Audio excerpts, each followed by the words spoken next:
Welcome to Master the Game. I am Juice, and I am here with my lovely friends who just happen to be YouTubers as well.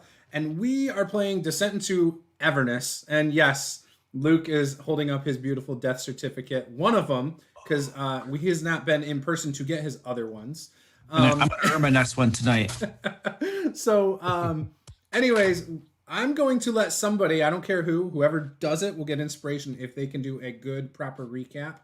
For you guys, the audience, as well as Epiphany. But before I do that, I wanted to quickly say, if you're new here, please hit that subscribe button, down below, and then give us a like, because we've been having a good time with this, and we're going to keep doing it, and it's a nice thing to do for people.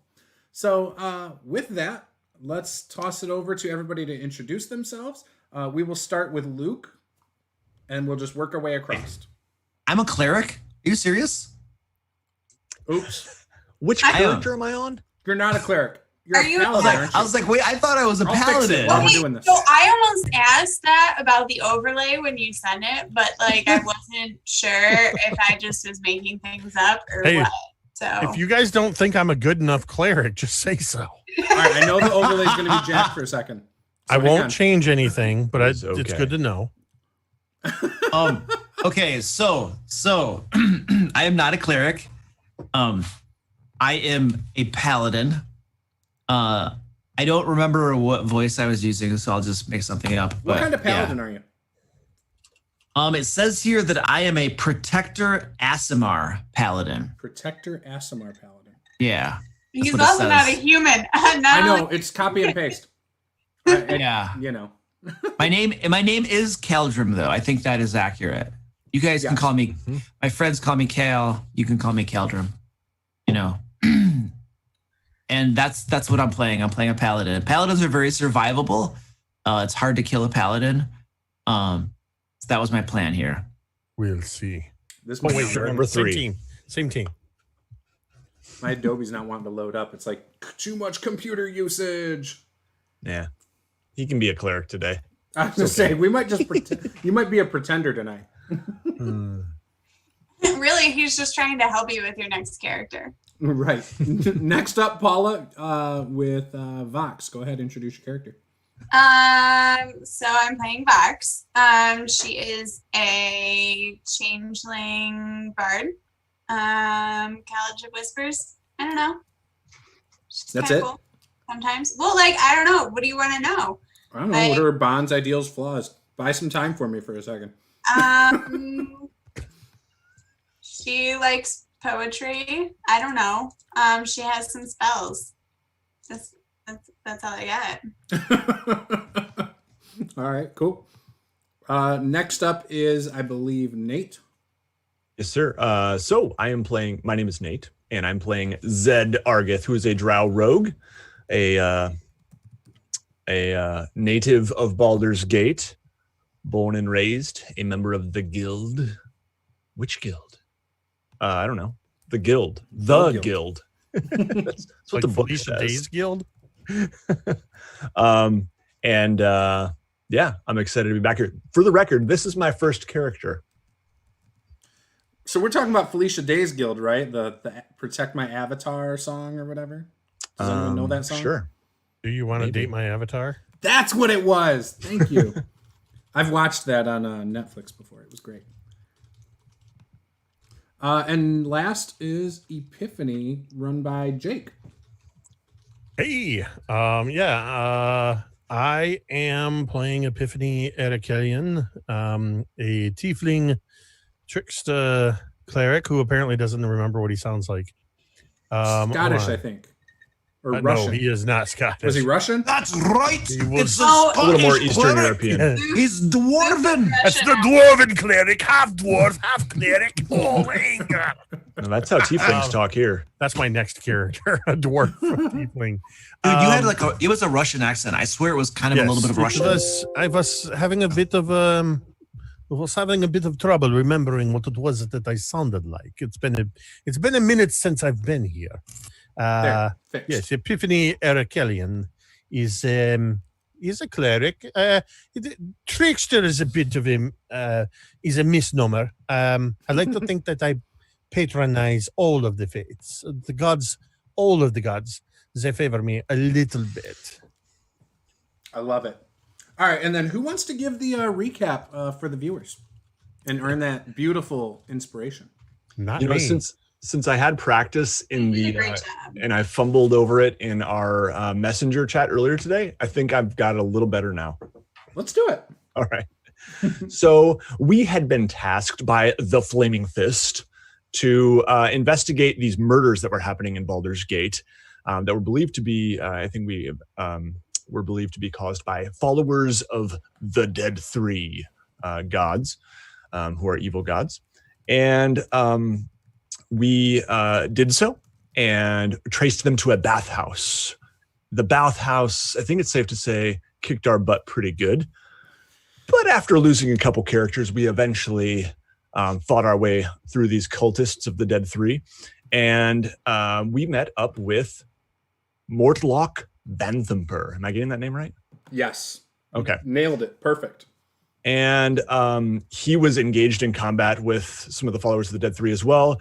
We had some moderately positive / negative interactions, not exactly parting on good terms, but could see that we were somewhat on the same side. And after then escaping, making our way through this bathhouse basement, so to speak, we eventually got some treasure out of it. And we were attacked on our way out by followers of Tiamat, and claiming that the treasure we had was rightfully belonged to Tiamat. So we engaged them in combat and barely scraped by with our lives, killing them, called guards over, and then last time, as we kind of called these guards over to deal with it on the books, so to speak, we then slipped away and made our way back to the Elf Song Tavern, where we eventually met up once again with Mortlock Vanthampur. He kind of filled us in on some of the details of his family a bit more, including the fact that his family is behind these murders and working with these cultists of the Dead Three, or at least kind of setting them loose on Baldur's Gate. The intent of that being to undermine the effective control that the Flaming Fist has. And I can't remember, but I believe, what's the High Council called or whatever there, Juce? Oh, shoot. I'm trying to remember all of a sudden. There's 4 of them. Yeah. Anyway, there's one of them that is tied with the Flaming Fist, and I can't remember if that's the one who disappeared or what's going on, but trying to kind of kick that individual off of the High Council or whatever. Yes. And thereby gain more control for the Vanthampurs and their motives in Baldur's Gate. The implication, I believe, was that perhaps if the Vanthampurs got their way, the fate of Elturel, which sank into the ground and has disappeared, a neighboring city, Baldur's Gate could also meet said fate if the Vanthampurs got their way. And Yes. yeah, that's not good. Then we also met up with, I can't remember what her name was. My girlfriend, my new girlfriend, Reya. Reya. There we go. Yeah. Reya. Yeah. And she was from Elturel, a member of, I can't remember what's that name. What's that Hell group called? Riders? The Hell Riders.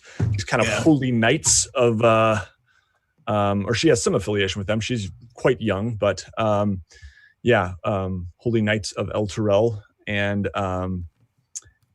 she is also trying to investigate the Vanthampurs. And we also met with Mortlock Vanthampur's brother, who is running some criminal business out of a tavern where we met her. So, I think we decided that we wanted to kind of work with her and find out more about what she knew about the Vanthampurs and perhaps work together to some extent. And I think I've run out of material, and you guys can pick up the rest. There was a guy that she was watching for who was potentially under the protection of the Vanthampurs. Yes. Vanthampurs. The Vanthampurs. Whatever. I'm going to mess that up a bunch. What was his name? His name was was Thavius Krieg. He's the High Overseer of Elturel, I believe. Yes. So she thought he was being protected by them and that he was in fact in town, and she wanted like help confirming that he was in town and whether he was under their protection or not. Yes. And she had disclosed that she's following those rumors and trying to figure out where he is, because ultimately she's desperate to find out what happened to Elturel and find out if there's any way to save it, because she saw it disappear. And she had insisted she wanted to go with you guys when you promised not to arrest her after she saw your Flaming Fists deputy badges. And so I don't know if we mentioned it. So Nate's character left after the dragon cultist attacked with the Tiamat crown, the 5-headed spire crown, right? And he went to the temple with that to... If by Nate you mean Jake? Or I'm sorry, Jake. Yes. I was looking at Nate when I said that. That's why. You guys look alike. It's hard to tell you apart, you know? It's the beard, the bald white guy. Yeah, totally. So Jake's character took the crown to a temple to see if he could find out more information about the crown and things like that. So too bad we do not have a cat cam tonight, but I'm sorry about that. Anyone from the DM Lair? I could change my camera to my cat cam. As long as you don't have to turn it off. No, I'm just kidding. It'll probably still screw you up. So one thing I wanted to say is I don't remember. Did you guys sell all the treasure? What'd you do with the treasure? I took it all. I have it in safe hiding. It's good. Okay, where are you hiding it? It's safe. I think we did have a chance that to what you buy think? things, though. We definitely did some shopping. Yeah. And so Jake, just so you know, like, yeah, if you have some things that your character wants to buy, I think we had a good chunk of change, and like I got some studded leather, I believe, and Paula too, and stuff like that. So Yeah. Like I've got like 160 gold now or something like that.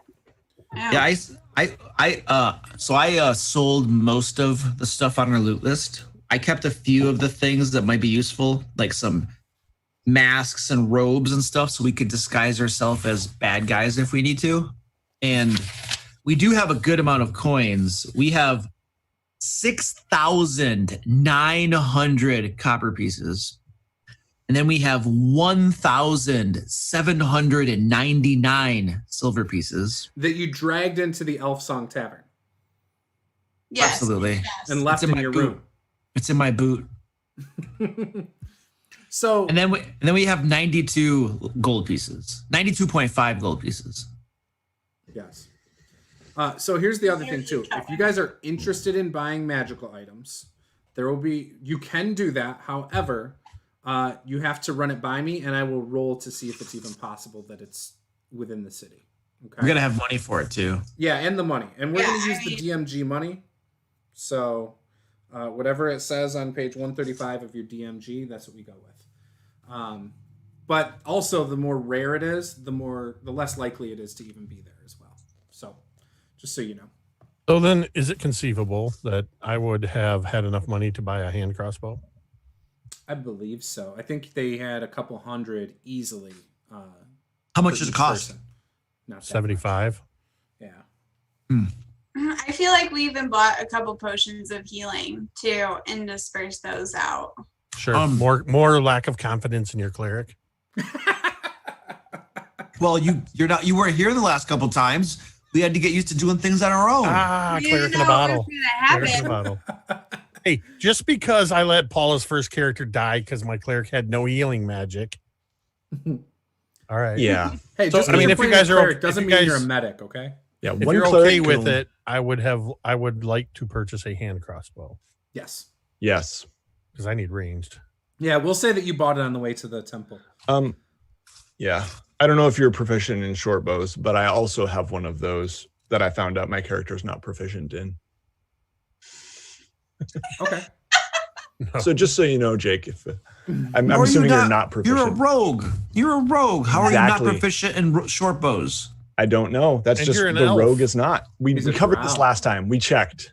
Yeah, Yep, I'm a drow. I'm proficient in hand crossbows. Yeah, because it's explicitly I says should as a probably. rogue. I better check that. Yeah, I don't think before buy one of rogues those. technically get bow as a. They don't. And that was the part that was surprising. And then we're like, well, you're an elf, so you should get it. Then we looked Right, at but if drow you're a and we're wood like, elf, I think you do. yes. Maybe even high elf. I don't know. So remember too, when you guys, and this has been a few sessions, when you guys had that encounter with the dragon cultists, they had told you they can sense where the treasure is. So that's why I asked you guys what you're doing with the treasure. Keep that in mind, because I just wanted to remind you that they can sense where it's at. We're gonna keep it with us at all times. Sure. That's fine. Whatever. I mean, while I'm surveying the villa, I was just planning on dragging a oversized chest behind me. Are there banks, guys? I mean, it's a big city. I mean, Guys, I feel like we would at least change it into gold, right? Because we don't want to Change carry the gold. around chests. So here's what we'll do though. So I've got what we can do is when we come back together as the group, because well, actually you had time because the next day you were going to separate. So Epiphany, we'll say you're all at Elf Song Tavern, okay? And you can talk about all the stuff you want to buy, anything before you do your individual things. Epiphany's already been to his temple, and we'll role play that here in a second though. Okay. I have a point of order. Go ahead. Rogues are proficient with simple weapons, and on the list of simple weapons is a short bow. Absolutely. Was Yes. it longbow then that we? I think that was the issue. Yes, a longbow is a martial weapon. Yeah. Yeah. Thanks for pointing that out. I think the issue was I wanted to upgrade from a short bow to a long bow last time with the extra gold, and I was like, oh, I That's what can't. it was. Because we were talking about composite bows too, from like old editions. Okay, good. Cool. Anyways, so all right, let me take this back. So we're gonna do Jake's scene first. Once we go through everybody's individual scenes, we're gonna come back for you guys shopping, whatever you want to do, kind of thing. Okay. All right. So Epiphany, you went to your temple. So you came to a temple that you knew had a tiefling priest that you could relate to, who would be able to help you out. While there, you did a little bit of catching up, but basically you cut right to the chase. You pulled out the crown of Tiamat and handed it over to the tiefling priest. What is it you would like to know, Epiphany? You know, maybe it is best if you just tell me everything you know. I'm having a bit of amnesia. You tell me everything it is that you know, and I will tell you, oh yeah, I already knew this.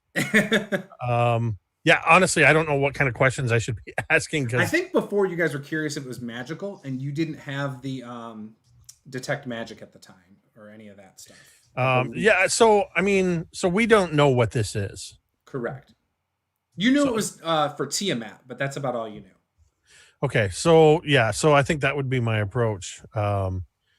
We came across this very ornate and elegant, very well made crown. It is very clearly something related to Tiamat, but I need to know: if this is a magical thing.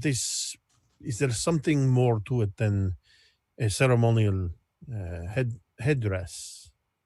Does it have powers? Actually, what I really want to know is this thing something that somebody else is going to come looking for me because I have it? Well, looking at it, I mean, and he's kind of looking it over, and you see him like pull out some components and kind of do a little bit of magic himself, and he tells you after a few minutes, this is not magical at all, but this is ceremonial for the cult of the dragon cultists. I would suspect that they would definitely want this back for their ceremonies. You could get a lot for this bronze crown. Ballpark me. How much do you think this thing is worth? Oh, approximately 250 gold. But it's bronze. yes, Did I know it was bronze? Yes. Yeah, I think originally. I think when you guys sent me or shared the picture of it, if I'm not mistaken.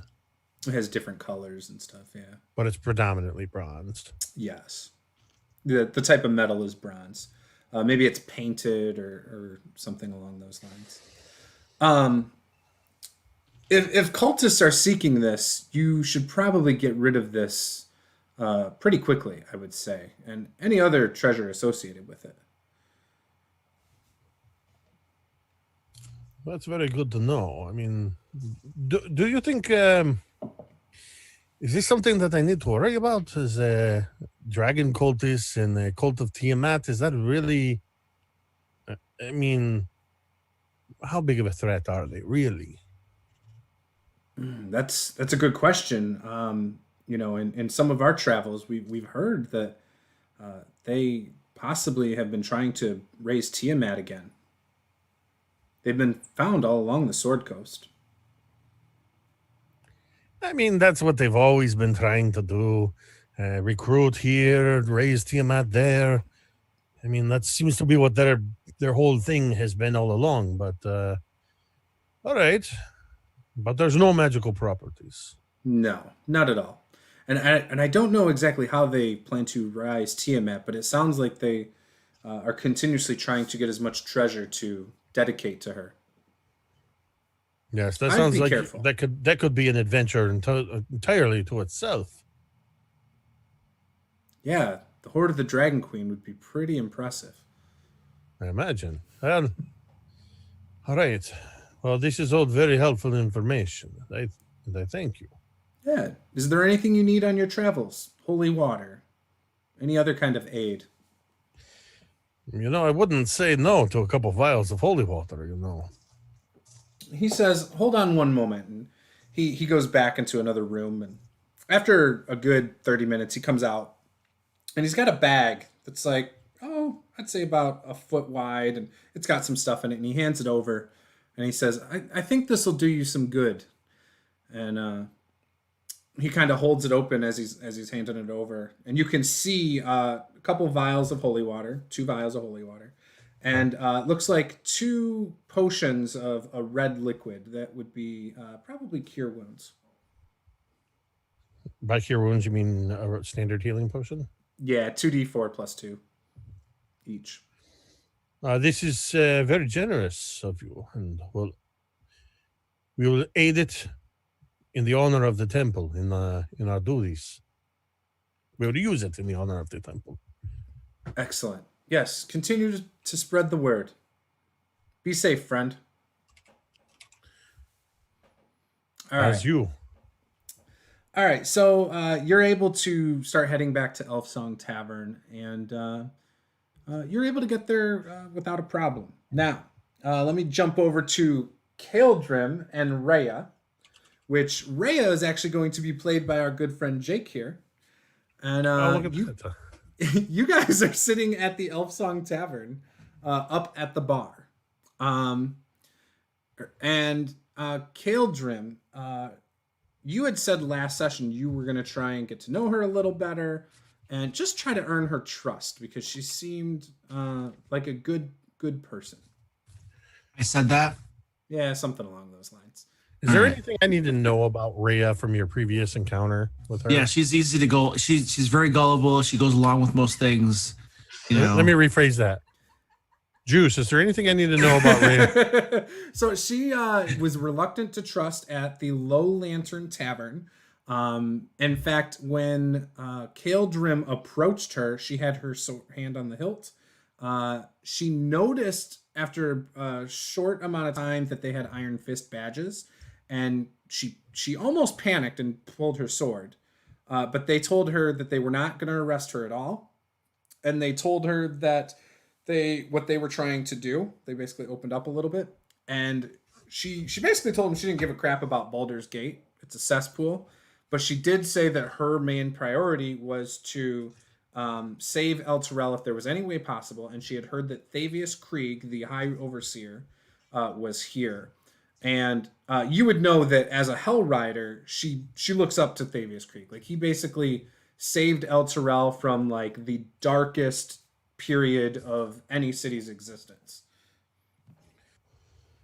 All right.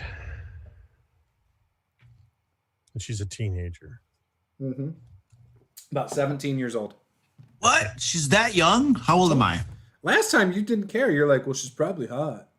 What's your charisma score? What is it? Wait, what was her charisma score? I don't remember. Jake, what's her charisma score? High enough to avoid your charms. Oh, I'm a paladin. We'll see. I'm 24. I have a 17-year-old daughter I will be channeling. I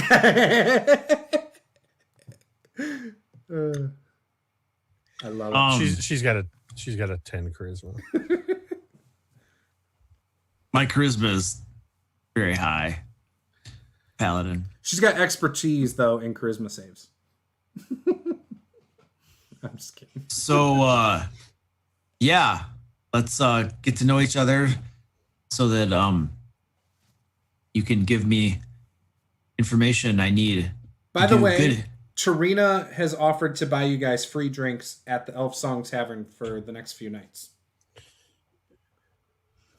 Never one to turn down free drinks. No, that sounds good. I'm gonna like give my free drink to Reya and be like, yeah, she'll take it. like, you look like you can handle your liquor. There's some more. So, yeah, this badge doesn't really mean a whole lot. It's just a job, really. And we really want to get to the bottom of what's going on around here and fix this place up. Baldur's Gate is not a very good place, and it needs fixing. And we know about El Terrell and what happened, so we're trying to solve that stuff too. Yeah, that's what. But if I already told you that I don't give a rat's ass about this town. Yep. Why do I care if you're trying to fix it up? You care about your town, right? Yeah, I care about my town. That's not this town. Right. So we can help you with your town, but we got to work on our town too. This is like the thing where like we help you, you help us, we all help each other. You know, like all tides rise with the ships. You know how that saying goes? There seems to be an awful lot of helping you before there's any helping me. Yeah, I know. It's funny how that works.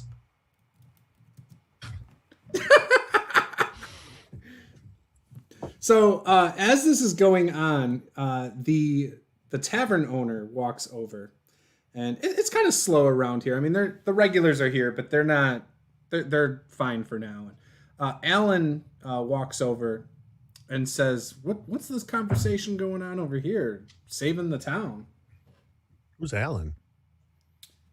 He's the Elf Song Tavern owner. Oh.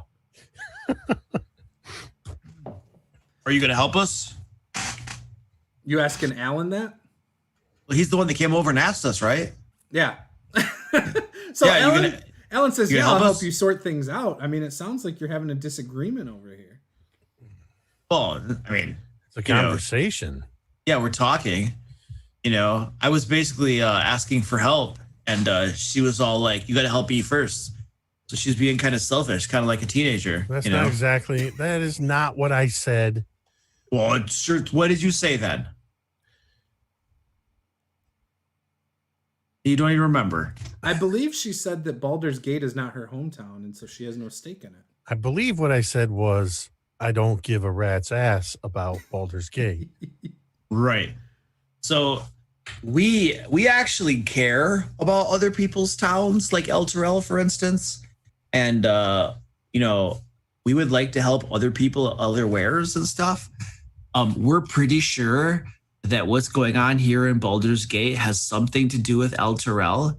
And if we can figure that out, then maybe, just maybe, we can go down to Hades, grab El Terrell, and pluck it back out and throw it on the map for you again. Oh, well, you make it sound like a quick jaunt on a Friday afternoon. Sure, no problem. Well, let's be clear. Just finish my drink and we'll head down the hill. Well, now hold on. We're level 4. we got to get to about 14 or 15 first, so it's going to take a while, okay? You're still on shaky ground with me. You say that you got that badge doesn't mean anything. It's just a job, yet you're still brandishing it around. Yep. I mean, yeah. Cheers to you. You didn't arrest me today. Why would I arrest you? Did you do anything wrong? Did you break the law? I don't know. I'm just basing it on what I was told we said earlier. So remember, Caeldrim, she's wanted by all the Iron Fists. Oh, she is? Not the Iron Fists, Flaming Fists. Oh. Yeah, she's a ref. Like, she is a Hell I'm wanted by the Flaming Fist and the Iron Fist. Flaming Fists wanted to kill every Hell Rider on site from session 1. Yeah. Oh, crap. But okay, I guess I'm supposed to. I guess I was supposed to kill you, actually. My bad. I mean, hey! Don't make me call my bouncers over here, Caeldrim. Look, if that's the way you want this to go down, we can go back to hands on swords. Well, I will be happy to co-sign your death certificate. Well, actually, I already have a death certificate, and I'm pretty sure there's only one place for a signature on it. So, yeah, I'm gonna have to pass on that. I appreciate the offer. I just want to say, Caeldrim, you're doing a great job of earning her trust. The whole purpose you wanted this scene. You're doing great. Well, it's a good thing both her and I are drinking. Well, I'm not drinking. I'm drinking Dr. Pepper. So what I'm really hoping for is just to make a persuasion check, and that kind of smooths over all of the stupid stuff I say. Say something persuasive and I'll let you. You know, when you're kind of stupid, like you're a little bit bubba, like sometimes that earns people's trust. He seems genuine. Let me ask you this. It tells it how it is. let me ask you this. Caeldrim, was it? Yeah. Yes. What Caeldrim. exactly? What is it you want my help with? I don't know exactly. I just thought it would be a good thing to have you as a friend because you're pretty cute, you know. That's a great reason. So there it is. I mean, we're also free drinks, trying to persuade me to help you. Yeah, but we want to help you too. I suppose next we end up upstairs in your room, right? Whoa, that's a little fast. Calm down over there, okay?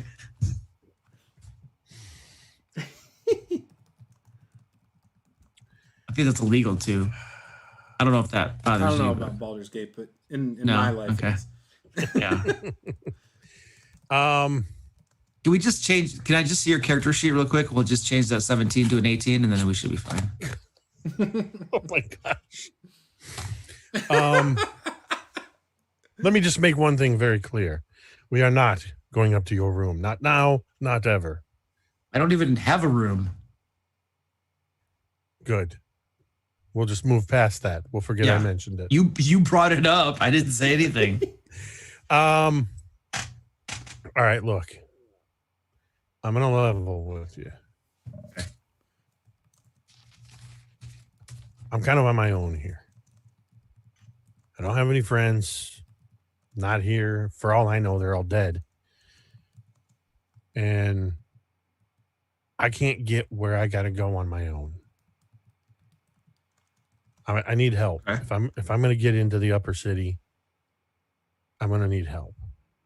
All right. And if the Flaming Fists, and I would kind of get a little lean in, get a little quieter. If the Flaming Fists are searching for me, and you work for the Flaming Fist, and you're not going to arrest me, then the way I see it, the best way to hide is in plain sight. All right. So hiding in plain sight. You don't look like an elf to me. It's a figure of speech. If I'm with you, they're less likely to question. I mean, so what's your goal up in the high city? What are you looking to do up there? Because I can help you. I am in a prime position. I put shackles on you. I drag you up there like I'm taking you in for custody or some crap, and we walk right to wherever we got to go. But if I'm going to do that, I need to know what I'm helping you to do. I believe you said, Juice, that she had already told them that she was looking for Thavius Krieg. Yeah, and that he was at the Vanthampur Villa. Yeah, and it so coincide with their goals to scope out the Vanthampurs. The last I saw Krieg, he was with some guards that were working for the Vanthampur, whatever they're called. Vanthampurs, yes. The Vanthampur family.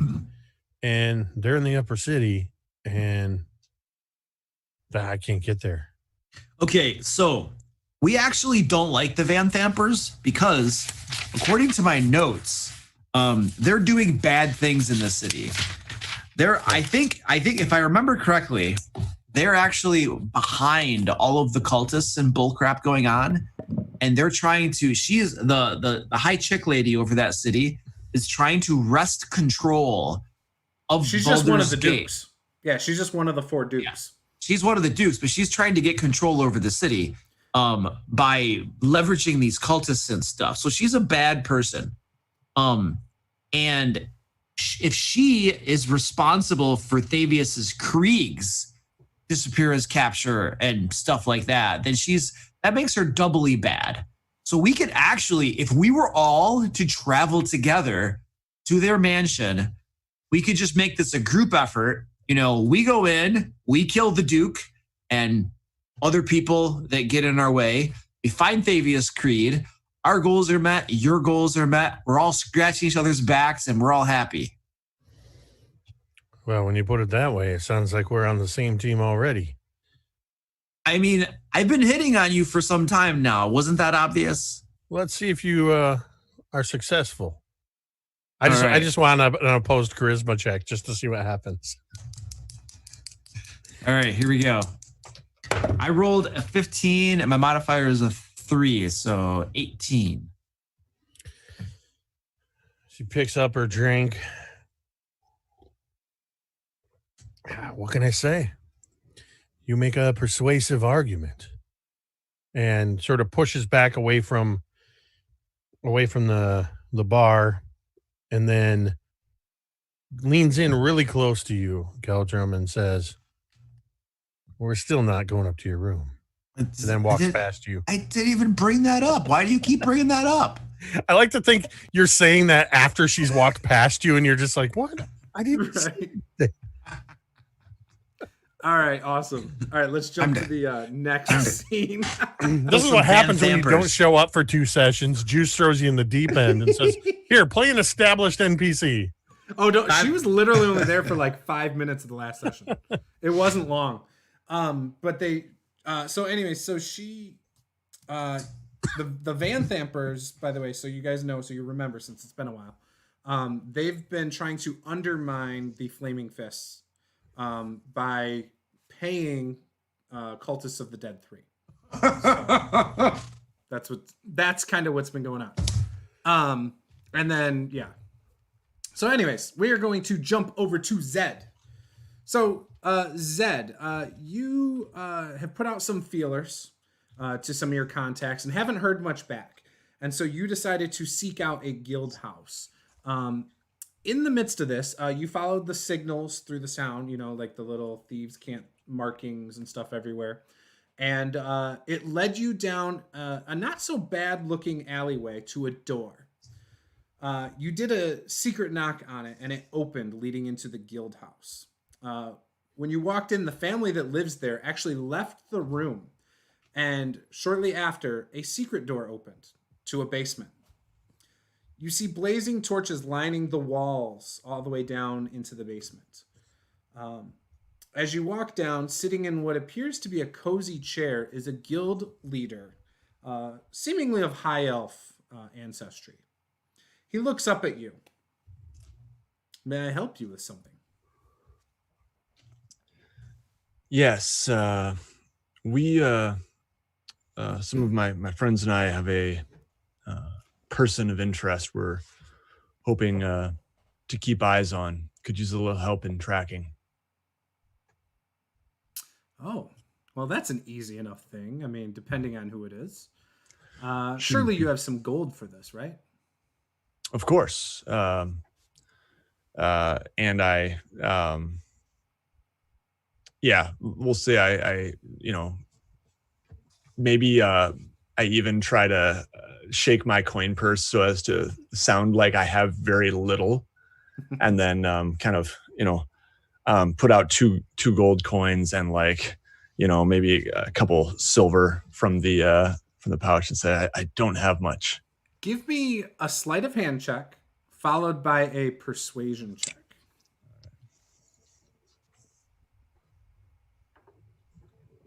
All right, sleight of hand is a 15, and persuasion is going to be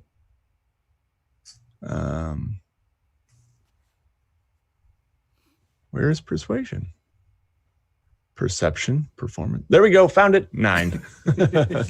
So he isn't sure if he should believe you. However, he did just see only a couple coins come out. So, being distracted by what he sees over what he hears, he's buying into it. And he says, so what is this? Some little cutthroat or something? I mean, 2 gold's not very much. I mean, obviously this target must not be a very important one.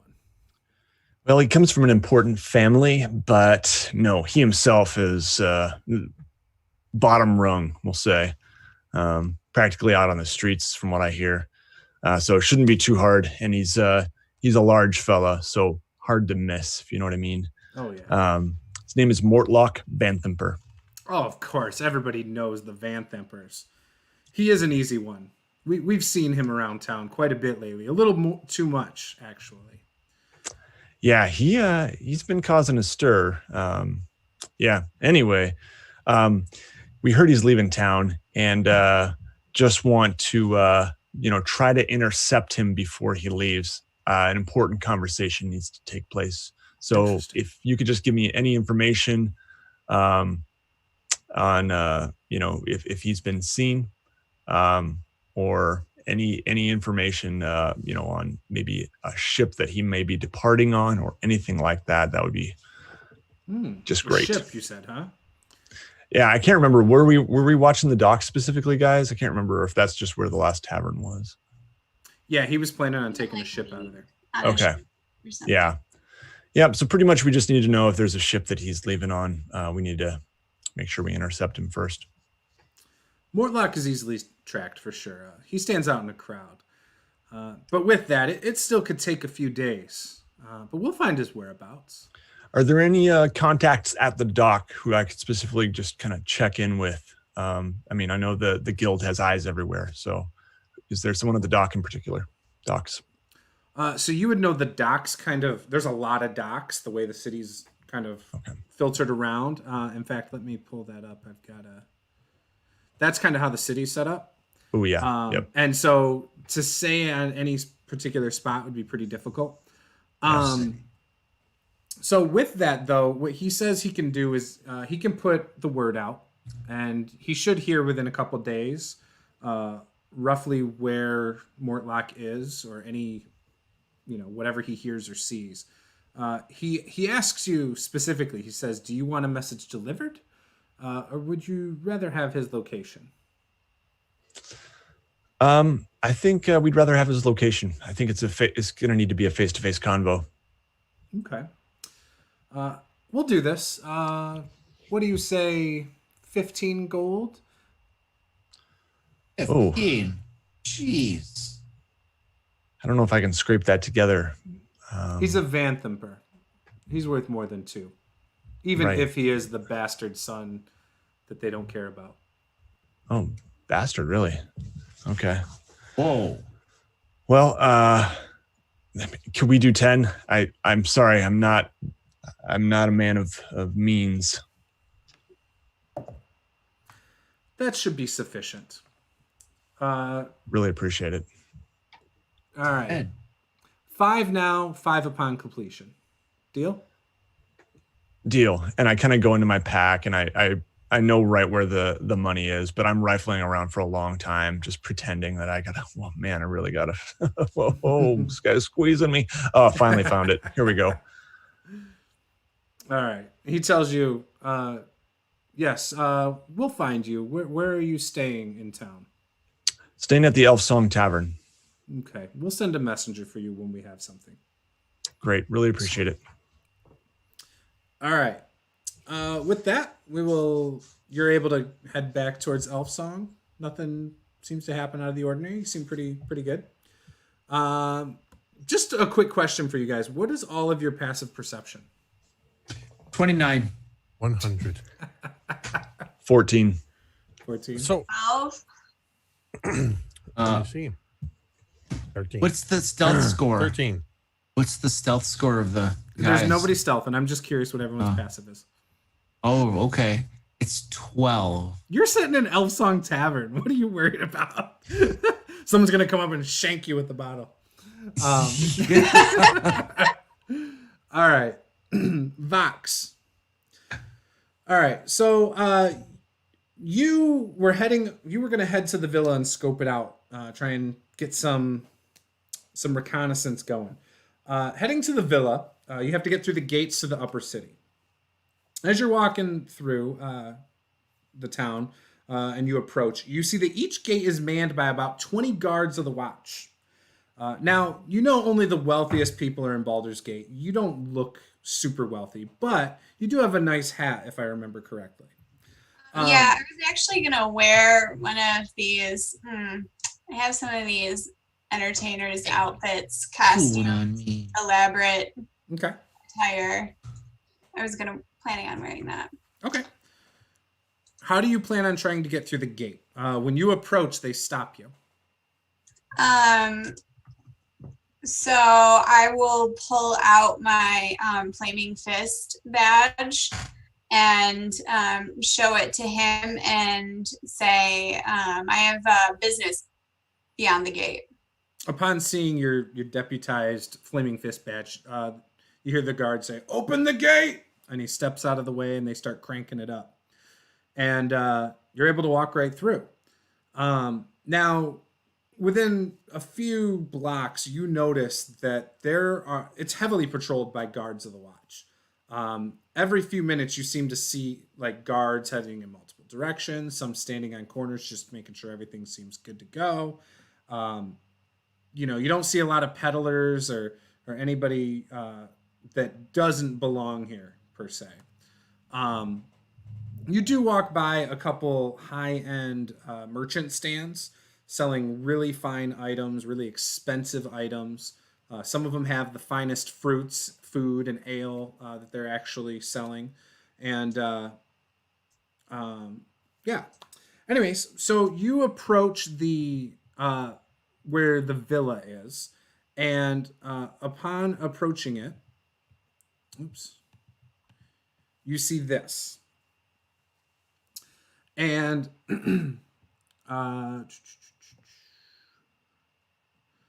as you're looking at it, you can tell it's a stately stone edifice with a detached stable house. Both buildings have sloped rooftops covered with red clay tiles.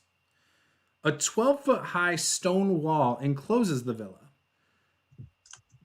There's lanterns that you can see from your vantage point coming down the hill that hang along the interior walls and are lit. The wall features 3 wooden gates, and as you make a lap around it, you notice that the main entrance and the coach gate are to the south, and a postern gate is to the north. You see what looks to be guards walk in and out in groups of 3. Okay. How heavily armored are the guards that are walking in and out? You would ask that, wouldn't you? I would. All right, no problem. They seem to be wearing chain shirts. They got a shield. They have spears. Okay. Can I get a good look at them? Like, yeah. I can see their faces really well. They don't have any like big helmets covering their face or anything like that. Not huge helmets, but I mean their heads are covered, yeah. Okay, so I want to make note of distinguishing features of one of those sets of guards. Just so that we have it, just in case. Sounds good. When I was approaching, though, you said that it was heavily patrolled. The area, like this town, area? part of town is, yes, by the watch. And how large were those patrols? Not too big, but there's just a lot of them. Okay.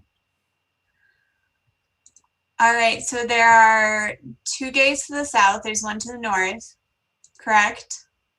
Yes. And are any of these gates open? No. No, they seem to keep things pretty shut. However, how long are you going to be patrolling? So I'll probably keep walking around, kind of like, can I just like walk around the block? I don't know if there's anything on either side of it or directly behind it. So there's a lot of these like houses in this area. Okay. Some of them have some nice landscaping outside that you could try to hide in. However, you do feel like if you got caught by a watch hiding in someone's bushes, that you could probably get in some trouble. Yeah, no, I'd rather just like kind of walk through the streets casually, but rather slowly to give me some time to try and see what's going on. Give me a stealth check, because you're not trying to necessarily be seen that you're scoping out a house, right? So give me a stealth check.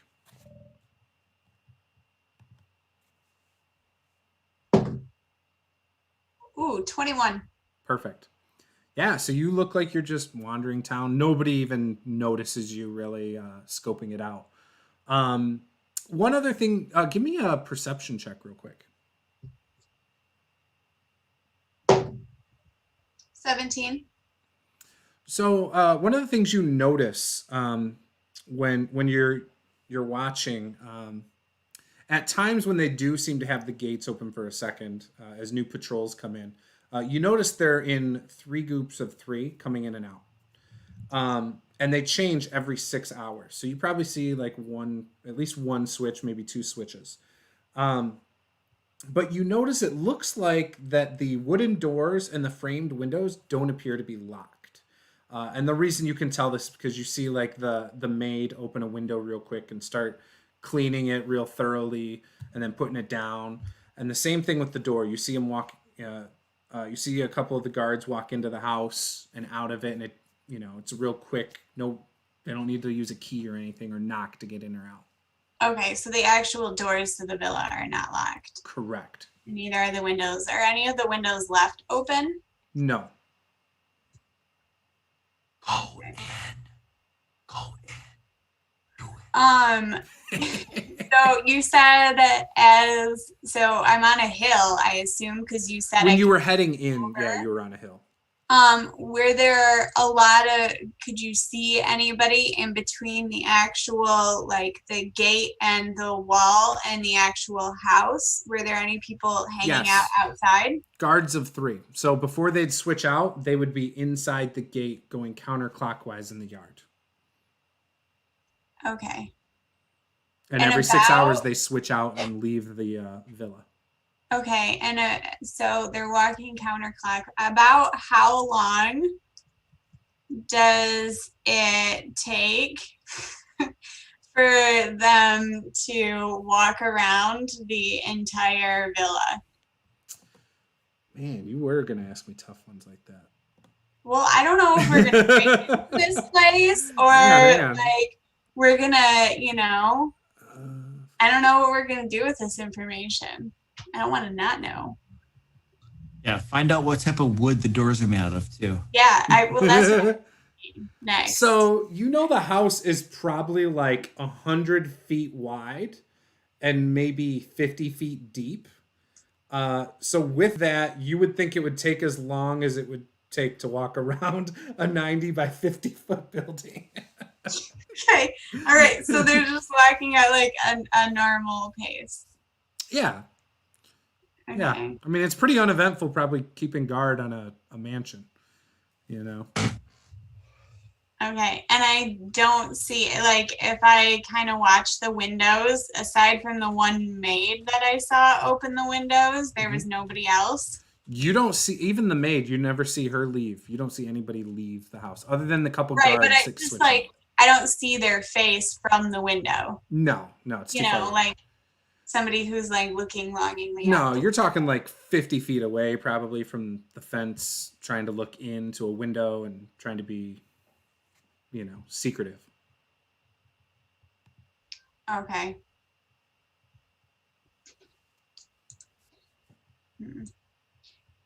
Are there buildings directly on either side or behind the villa at all? I'm sorry, what's the question?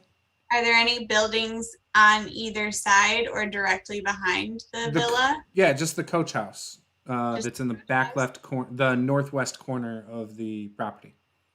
But that's inside the walls. Correct. So there's no other buildings like, somebody's random apothecary shop or, Oh, outside? No, it's surrounded by other houses. Jimmy John's house. Nope, Okay. other houses. There are other houses. Yeah. Okay. So in this part of town though, it's a little more spread out. So the roads are bigger. Like it's just, it's not like right on top of it. It's not like you can be in the neighbor's house and see right down into the other person's kitchen or something. Right, but there might be like an alley in between every house, or there's space in between. Yeah. It's literally it's this plot of land with a wall on it. Next one's kind of the same thing in this area. This is the richest part of town. Okay.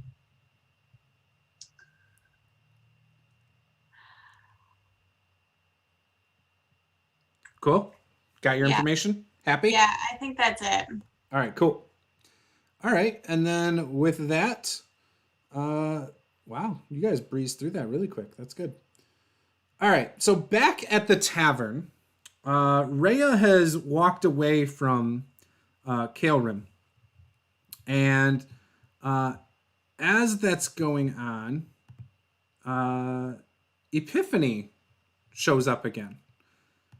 And Ephiphany, when you walk in, obviously you see the animated armor to your one side, and you see the half orc woman on the other side. And half orc. I'm sorry, half ogre, Skuna. So Clank the animated armor and Skuna the half ogre, the bouncers when you first walk into Elf Song Tavern. And you see Caeldrim sitting up at the bar, and you remember him, even though you barely met him before. As being with your party. Wait, so he walked into my bar? Elf Song Tavern. Yeah, my bar. Okay. I imagine walking in that I do this thing. I probably do it every time I walk past them, the half ogre and the armor, just kind of walk in and almost be a little startled and just like, oh, and continue on in. And then I look around for the others and seeing Caeldrim, I would walk up to the bar and take a seat next to him. So you said that the lady left, the 17-year-old girl left? She's still in the bar, but she walked away from you. She walked across the room to go sit down in front of the fire in the lone chair. And she pushes the stool away from it so that nobody can sit next to her. Probably brooding. Did Ephiphany sit in her spot at the bar? Probably. Okay. What's your charisma score? Probably pretty darn close to yours. Okay. All right. Because I'm a tiefling. Do I know? Have I met Ephiphany before? Yeah, you guys met at the I don't know. The Dungeon of the Dead 3. Okay. Yeah. All right. Cool. But it was very brief. Okay. Hey, what's up? It's good for you to come back. Maybe you'll help us this time. You didn't want him to take the crown last time. Wait. Do I know you? Oh yeah.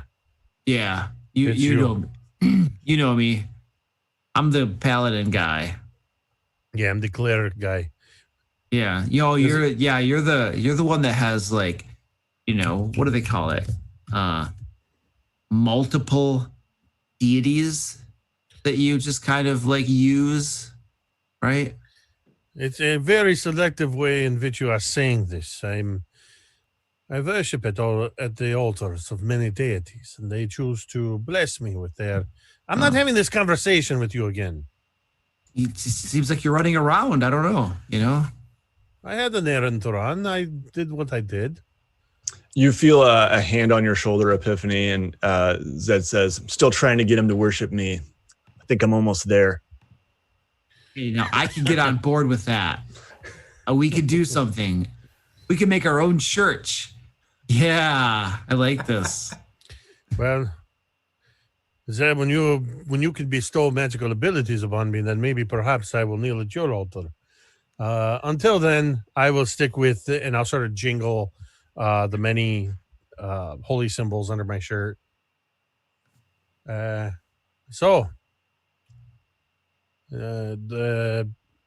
don't know if it's good news or if it's bad news, but that crown, I took it to the temple. This guy doesn't have any magical abilities, but it's actually worth a pretty fair amount of money. Well, that's good. I think it would go a long ways in funding our efforts. But I think we need to exercise a little caution when we are trying to get rid of it. It belongs to a dragon cultist that apparently they want it back if they saw that we had it. So maybe we get rid of it and we turn it into some gold coin. If we play our cards right, we could get north of 250 gold pieces for it. Oh, nice. That's pretty good for a bronze crown. That will help. Yeah, I mean, I think we need to turn our loot into gold coins as soon as possible. Don't want to be caught with something like that. Yeah, the priest that I talked to made it pretty clear that if the dragon cultists of Tiamat were to find it on our possession, they might not be too happy. Now, I've personally not seen them, but I also don't want to go carrying this thing around if it's not going to be much help. I say we liquidate it along with the other stuff as quick as possible. What are we liquidating? Oh, good. Everybody's here. One big happy family.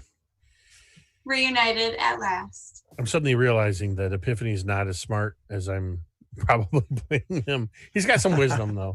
But yeah, I mean, I don't know. Zed, is this your thing? Are you the one that's got the contacts, the fences? I think that's what you call them, fences. Yeah, there's some fences. Some of them have some barbed wire, but you know, most of them are all right. The crown. I mean, I think we got these chests full of copper. I think we need to take care of this. This is going to be a liability. Totally agree. So, yeah, I mean, what time is it, Juice? So you guys have been out doing your thing most of the day. It's probably just after dinner. All right. Yeah, it's probably starting to wind down. Sun's starting to go down. You know, it's been an eventful day for everybody. Seems like sun's going down. It's going to be just about the right time to move some goods. Vox, how did things go at the Vanthampurs? I mean, I don't know. It didn't seem like there was a ton going on. Lots of guards though. So I mean, there are guard patrols all over the upper city, of course. And then there are guards in sets of 3 that change every like 5-6 hours or so. But there was like no activity at the house at all. I was kind of hoping, you know, we'd be able to figure out whether, who's there right now or how to kind of get in. I don't know what we want to do, guys. We can Well, I have an ally for us. That Reya lady is going to maybe help us. Yeah. I mean, yeah, but like how? Well, she has a sword. I mean, I've got a sword. Yeah, you got a sword. Yeah. Okay. She's got a sword. She seems to have some motivation, and I kind of lower my voice, maybe it's a situation where we send her in first. She seems motivated. So how are we going to get her in there? She can't get in there by herself. No, she's going to be escorted in. Goes with us. Yeah. I mean, yeah. So what about a disguise kit? We're going to disguise ourselves as a patrol, take her in. There's, right? I mean, all of us we have these badges, right? So we are working for the Flaming Fist. That lets us in, yes? And lets us into the Vanthampur's place? No, it lets us into the upper city, yeah? Yeah, okay. And we need to get her. Oh, you know what? This is called disguise self, not disguise other. I was looking at my spells. Well, I think both Zed and I have said that we can do some pretty good work disguising people. Yeah, and I think she's like a level 20 rogue anyway, so yeah, I mean, very good ally. Epiphany knows that's not true. In making people look like other people, so I think we can make her look like she belongs with us and make her look like somebody else. Maybe do something about that brilliantly red hair. That seems like it could be a liability. Oh yeah, we can take care of that.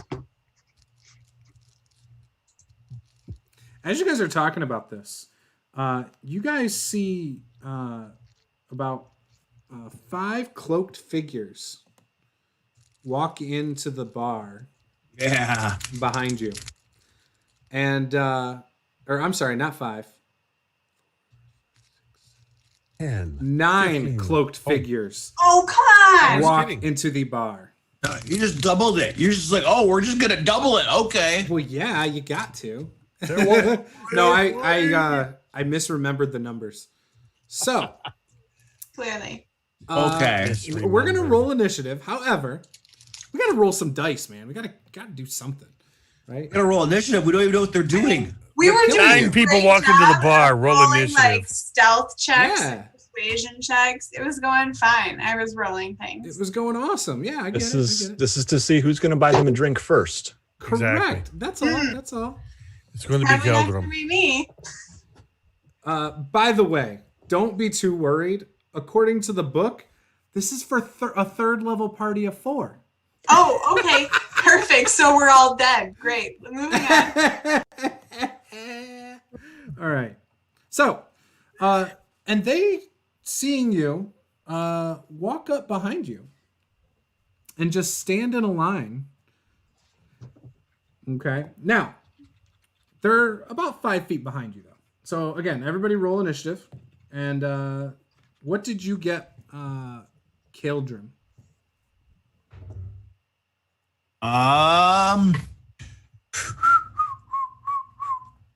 17.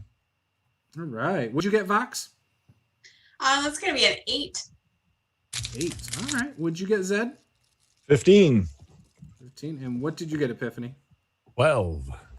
12. All right. So did you want me to roll for Reya? Yes, actually just let her go on your turn. It'll be easier that way. Okay. Okay. So with that, Caeldrim, you will go first. So you all notice, like, really quickly, because the bar gets quiet when all of these people walk in. And you can tell they're fixed on you guys as this is happening. It's pretty intimidating, 9 people walking up behind you at a bar. So what are you doing, Caeldrim? So, like, I mean, they've shown no hostile action so far. Neria's sword has been drawn. They haven't even talked to us. So 4 of the guys are holding maces already. Holding maces? Yep. Okay.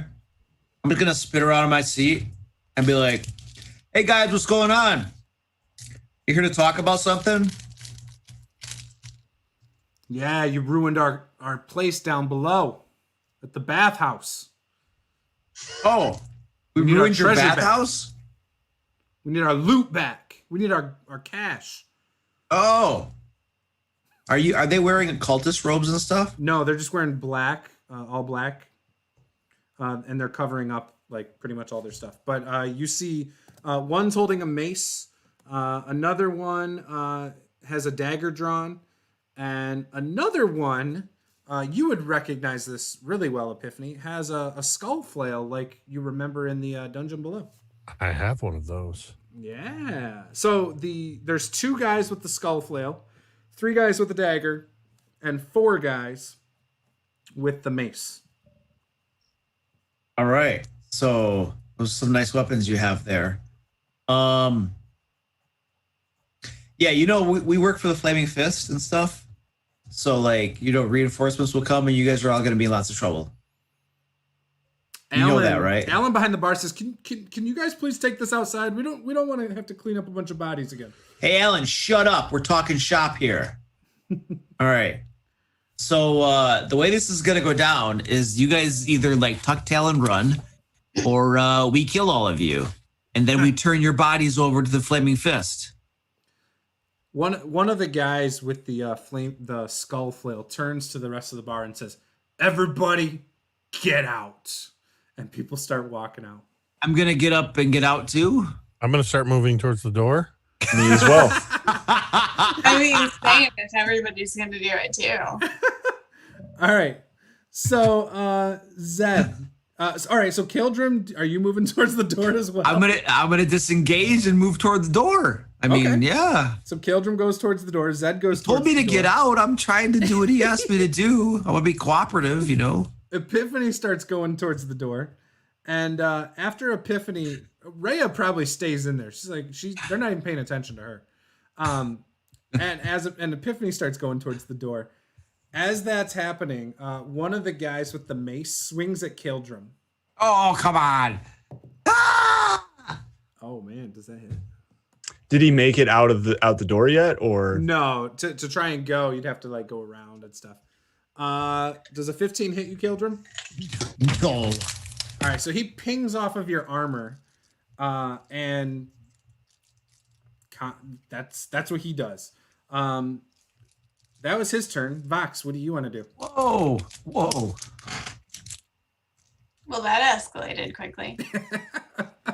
Well, I did my best to talk them down, but clearly, that's obviously the thing that you're good at doing. He's awesome. I'll tell you what. I think we established that. I'm going to be honest.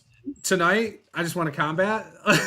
He was fine with talking tonight. I just want to roll some dice and fight. I'm fine with some combat. Oh, sorry. How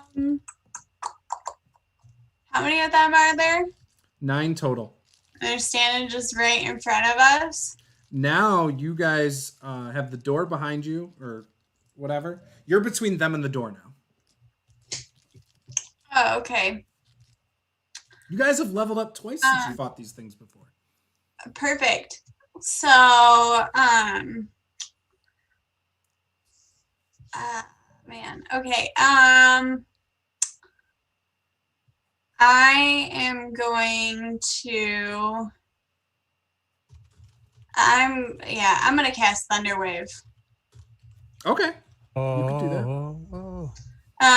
So Vox will step forward and I don't know. wave her arms around and shove her hands forward. And as she does that, a wave of thunder. All right, so let me make my save. I'll do the first 4. You can definitely get 4 of the 9 in the thunder wave. Perfect. All right. And they're all the ones that are holding the maces, by the way. What number do they have to beat? Great question. 15. And that's what kind of save is that? Constitution. All right. So 2 of them make it, 2 do not. Okay. I'm assuming this messes up this tavern's wood floor as well. Oh yeah, probably for sure. You see like chairs and tables go flying. Yeah, like it starts rumbling and like chairs and tables smash against the bar. Like so that's 20 points. 20 points? Oh, close. The ones that made it, was that half damage? Yes. Okay, and so then the others get knocked back, right? The ones that fail? Yep, 10 feet. All right, so those 2 that get knocked back go with the chairs and tables, and they're like back against the bar as well now. Alan has proceeded to run back into his kitchen for cover. And we are back to the top now, where we go with Caeldrim, who's not at his position. I'm coming! I'm on my way! Here I come! Here I come! Here I come! I'm almost there. Sorry. I went to go get popcorn. I forgot my bucket. All right. Yeah. So did they just attack one of my friends? Your friend just blew them all back. They attacked you, and I attacked them. Okay, cool. So I'm gonna draw my. What kind of weapon do I have? Let's see. Sword. I have a longsword. I also have a warhammer. We're getting the warhammer out. We're gonna squash some faces. I get the warhammer out, and I'm just gonna lay into the nearest one with all I got. Okay, so it's one of the ones with the mace. 2 guys with the mace are in the front. Cool. I'm whacking them. So here we go with the warhammer. That's gonna be an 8. To hit? Yeah. No. So remember, so these 2 guys with the mace, they're actually pretty tough to hit. Actually, so when you see them moving around, you actually can see they've got chainmail underneath their robes. Oh. All right. With that, is there anything else you want to do on your turn? I'm just going to say that was a warning shot across the bow. So, like, surrender now or forever die. All right. Next up is Zed. All right. So I kind of moved toward the door, but seeing the fight break out in the tavern, I yell out, "I'm sorry, Alan!" And I am going to try to attack. Are there any that have not acted in combat yet? Yeah, actually, 8 of them have not acted. Oh, geez, that's right. There's 9 of these guys. Oh. All right. I will choose the closest one to me. Okay. And I am going to attack. All right. Yeah, you're able to attack one of the guys with the mace. Okay. And I have advantage because of the assassinate ability against anyone who's not acted in combat. So that is going to be a 20 to hit. And oh yeah, definitely. This is with my my short sword. Oh man, it's been a while. Sorry. Oh, it's okay. Let's see. So yeah, we're just gonna go with short sword and dagger. So I'll just do 2 attacks on the same one if that's cool. Now, would those both get advantage? I mean, it says let's do it. Any attack, I think. Yeah, let's do it. Okay, sure. All right, and so yeah, my other one is a 19 and a 1. So yeah, the other one's going to hit as well, and we'll go ahead and on the same guy.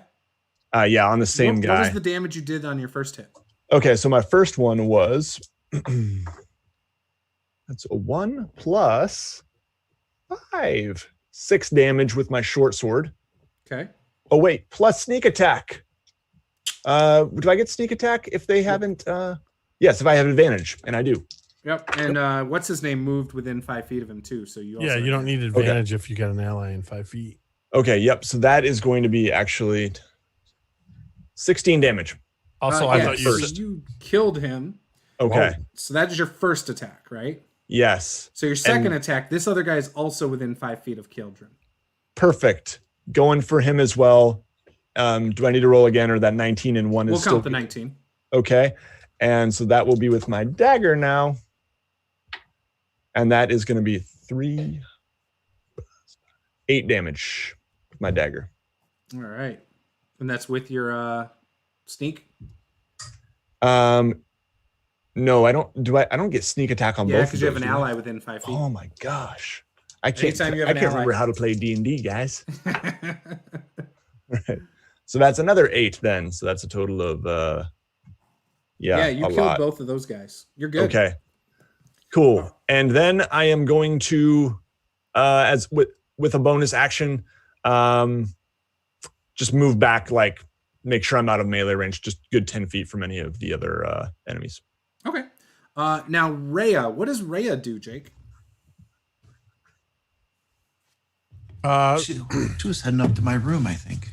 I think seeing that everything is sort of hitting the proverbial fan. I see her getting up almost reluctantly, looking at Caeldrim and just shaking her head. And then you just hear that her armor shifting, and you hear that shing as she draws her longsword and charges in. Oh, yeah. And she gets to make 2 attacks. What? Nice. She's cooler than you are. She's going to go charging in at the 2 nearest, or the nearest of them first. Holding her longsword in 2 hands. That is a 19 on the die, so that is a 24 to hit. Yep, that'll hit. And that is going to do 5 points. Sorry, wrong die, because that was 2-handed. Who was she? Was she swinging at the closest one to her? Yeah, whoever the closest one was. So that would be, these guys are in the back. They're the ones with the skull flails. So she moves up in between both of them, and yeah, she will hit pretty easily. She's going to do with her first attack 6 points of damage against him. And if he's still fighting, she's going to take another swing at him. Yes. And that's going to be a dirty 20 to hit. Hits. And that is going to be 9 more points of slashing damage. As I imagine she almost does a figure 8, just real quick with her sword, just shing, shing. Did you say she killed him? Yep. See, all right. That's not so bad, is it? She does one of those almost anime style. She brings her sword to the side, and you just hear the swoosh as the blood goes splattering across the floor. She looks over her shoulder. Sorry, Alan. I love it. Excellent. How about Epiphany? What does he do? Epiphany, who was on his way out the door when everything went to crap, almost looks like he's panicked and says, he grabs at one of his multiple holy symbols, says a quick word, and suddenly you see 3 more illusions of himself step out from behind him. Let's even the odds. And that's going to take an action to cast Mirror Image. Okay. There are now 4 Epiphanies in the area. Whoa. Because we could always use more tieflings. Heck yeah. I love it. All right, cool. It is their turn. So the 2 guys that got blown back against the bar by the thunder wave are going to get up. They're going to run up. They will be to Caeldrim's left, and they are going to attack Vox, who is relatively close. So 2 mace attacks. Perfect. Ooh, 18 on the die, 17 on the die. So those are 20s. So that'll hit both of them. 4, 9, 10, 12, 13. For 15 points of damage. Cool. All right, so that was those two. Now, the three guys with the daggers behind that are going to move up on Vox, seeing that he just dropped two of their buddies. And they are going to attack with their daggers. You mean Caeldrim? No, I'm sorry, Zed. Sorry. Oh. So one of them's going to hit 19. Yep. All right, and that's because of their ability of Aura of Murder, you are vulnerable to piercing damage. Aura of Murder? You just made that up. Nope, I did not. I'm reading it right now. Wait, that's a thing? Yeah. As long as the Nightblade is not incapacitated, hostile creatures within 5 feet of it gain vulnerability to piercing damage unless they have resistance or immunity to such damage. So if another person did piercing damage to you and you're within 5 feet of these guys, that's also, vulnerability to it, as long as it's piercing damage. So anyways, they did 8, 9, 10 points of damage from a dagger. Or, I'm sorry, 12 points of damage from a dagger. Oh, mercy. Because it's double. All right. So yeah, that was all of those guys. Now, the skull flail guy, one of them is going to turn and attack Reya with the skull flail. And we'll see how this works. He misses pretty bad. So that was their turn. And when the guy swings the flail, he misses. And as he misses with the skull flail, it kind of flings out and it hits all of the drinks that you guys had on the bar, which I think was like 3 of them, and just knocks them all off the bar.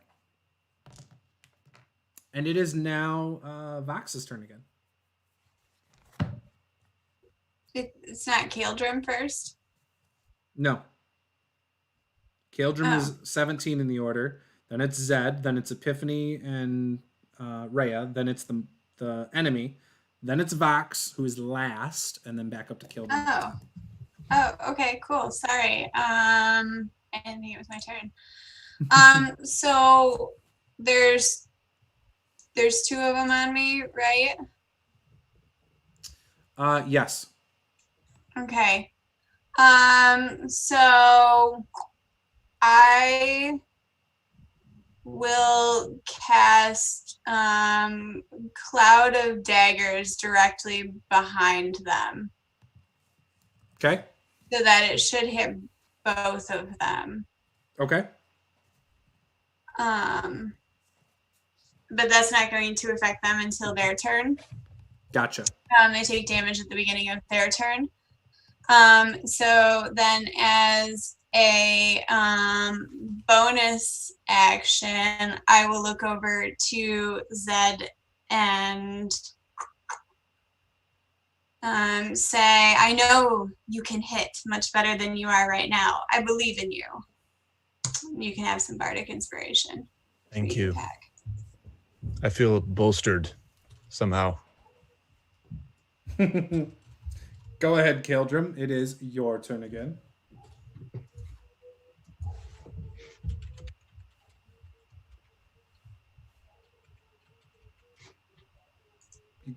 Caeldrim?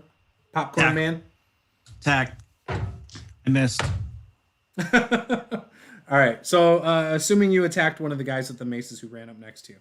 All right. Yeah, I rolled badly. Zed, my dude, with bardic inspiration.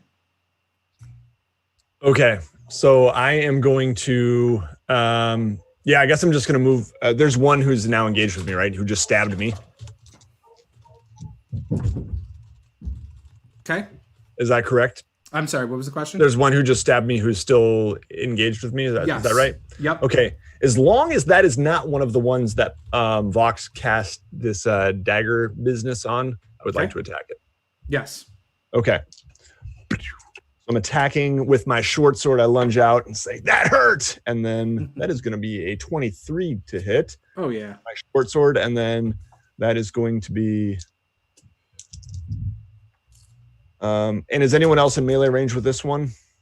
Yes. Okay. So that is going to be a total of 5 plus 8 plus 13 damage. Okay. That will kill him. Okay. Sweet. Yeah, all of you are kind of clumped up together at this point. It's Okay. So almost everyone's got like multiple people engaged with them on both sides. Cool. And then I move forward with my dagger to another one, and that's going to be a 25 to hit. Yep.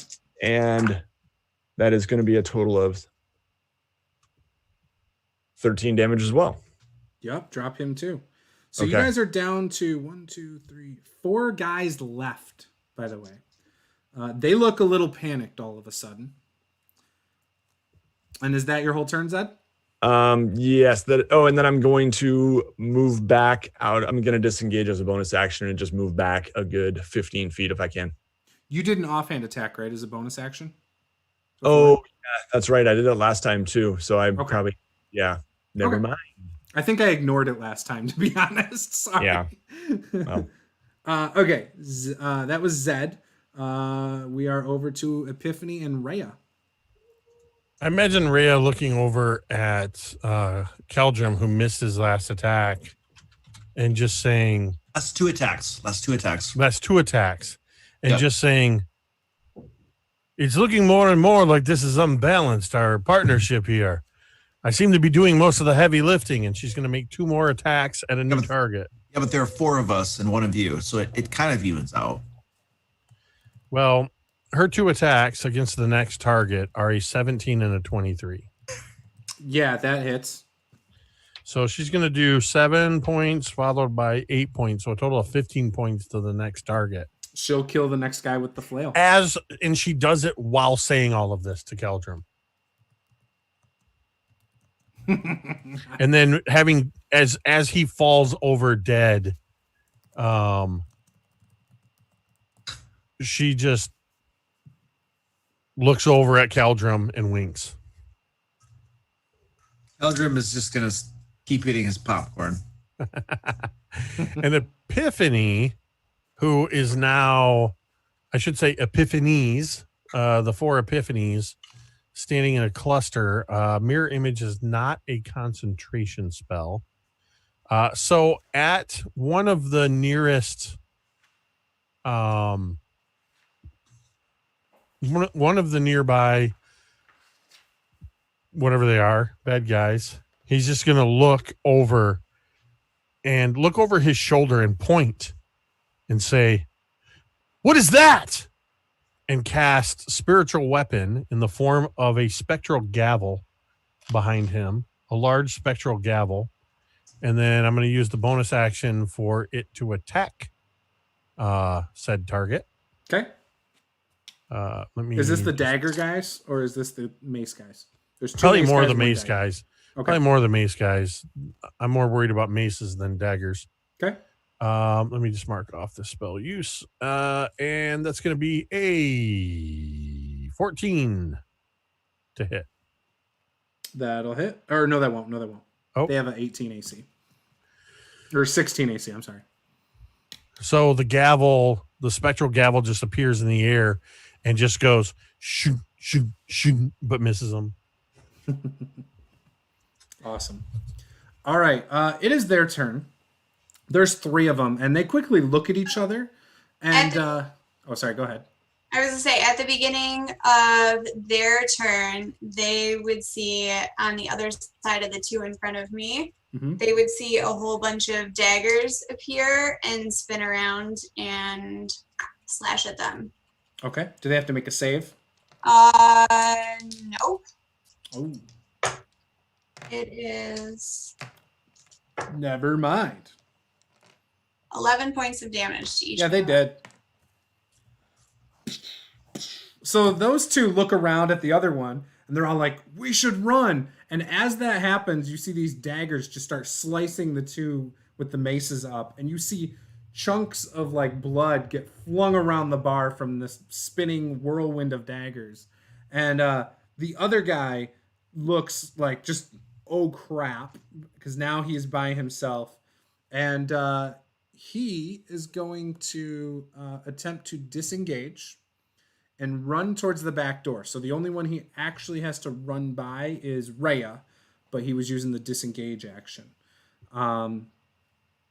and he's able to get almost to the door. With that, it is now Vox's turn for real. What would you like to do, Vox? I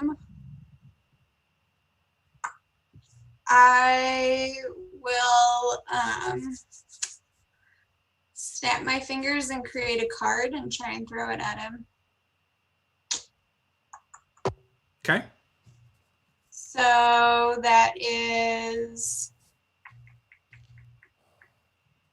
18. Hits.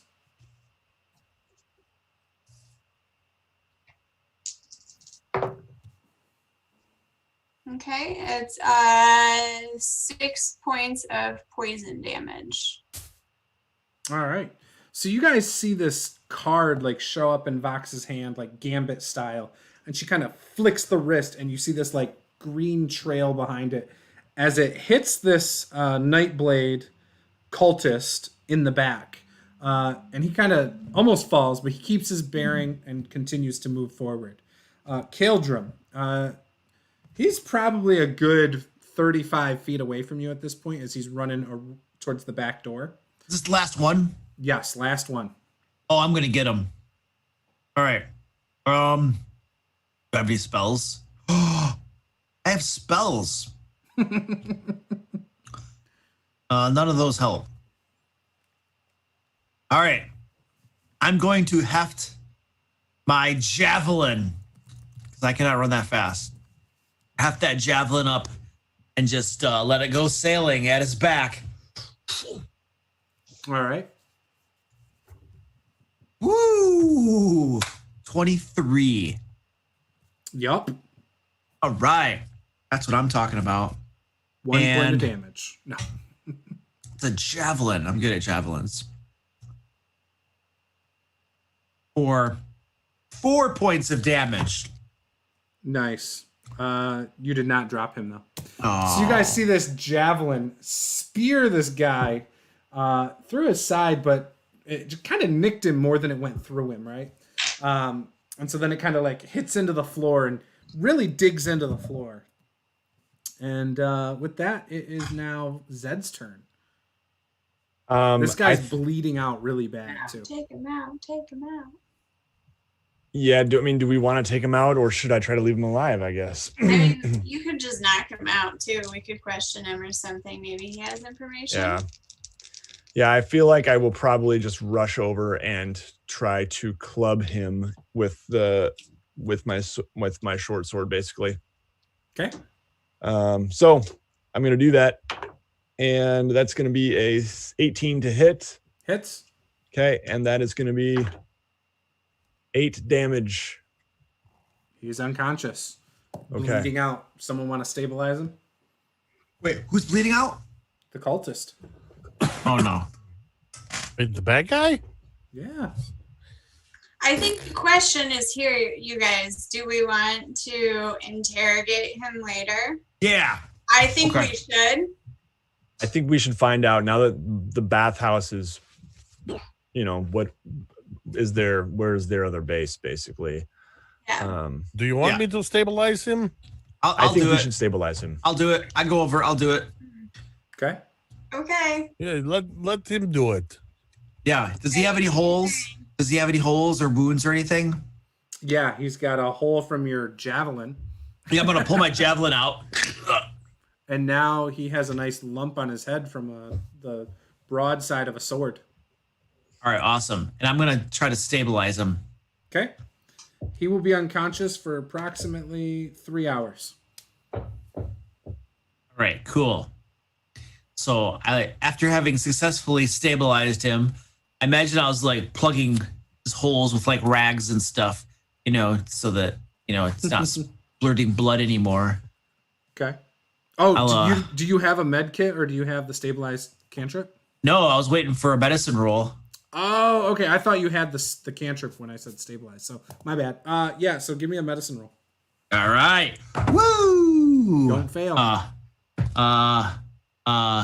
12. I think the DC isn't the DC 10. 10 plus damage, right? that be how it would work? What What's about that? What's the check? It's a medicine stabilize check to summon. stabilize. Yeah, Is it just a 10? I think it's just a 10. All right, we'll go with it. I could be wrong. We'll go with it. It's fine. Yeah, you stabilize him. 3 hours unconscious.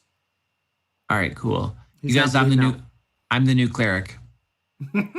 Well, We we'll knew see. that. Human cleric. No longer an ass. I'm not a cleric. I'm not a human. You're not a cleric. All right. It's what your overlay says, so it's just that's the way it is. Does it still say I'm? No, it doesn't. Who fixed that? It says you're an ass, Amur.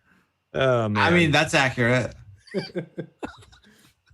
All right. Okay, so he's unconscious. After it's quiet for a second, Alan comes back out, and he just kind of, you can see, he just throws his hands up. He's like, I'm done. I quit tonight. And Who's quitting? Who's quitting? Alan. He's done. He's mad. Oh, And so he literally walks out from behind the bar towards the front door, and he yells back at his 2 servers, you guys clean this up, and you're in charge tonight. He yells back to Fulton and Ymir. And then when he gets to the front door and he opens it, he tells his 2 bouncers to get back in here and clean this mess up. And then he I'm leaves. sorry, I mean, he we just didn't- leaves. We didn't mean to make a mess or anything like that. You literally made the thunder in here. I mean, like I start to kind of pull the tables back to where they were. I mean, it was just a little bit. Just a little Skuna bit. and Clank are walk right in, and Skuna just tells, she's like, we felt that outside and we could hear it. I'm surprised the windows didn't shatter. Well, you gotta position it just right. And then everything's fine. I knew it would be fine, you guys. If it wasn't for those flaming fist badges, we would get the flaming fist on you guys. Tough break. I'm going to Epiphany is going to, since the mirror image lasts for a minute while Vox is starting to pick up chairs and stuff, I'm going to make my mirror image like try to pick up a few of them try to pick up chairs. Nice. But they can't because they're illusions. Right. And then all 4 of us are just going to look at Vox and shrug. We could. All right. Thanks for the extra hand. Yeah, Zed is going to be just dragging bodies out the front door, I think Reya would probably help out with that. lining them up outside the Elf Song Tavern. nobody got away, right? Nobody got No, away. you guys got them all. You killed them all except for Did we loot Except for them the yet? one. Did we One loot is them still yet? alive. Oh yeah, we should do that too. Yeah, let's loot them. I'm gonna loot them. Oh, yeah. Okay. After they line all their bodies up and are no longer paying attention, I'm gonna loot them. Okay, so let's take a quick break, and when we get back, I will tell you guys the loot. Sound good? Sounds good. Sounds good. All right. All right, we'll be back, guys. Don't go anywhere. Talk and chat amongst yourselves. Have fun. Talk amongst yourselves. Have fun. Role play in the chat.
All right, we are back.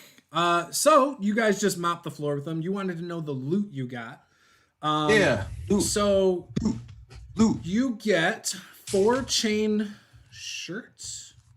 No, chainmail. Set for a human. You get 4 shields that were on their backs of the same guys with the maces. They weren't wielding them. 4 longbows with about 40 arrows and 4 maces.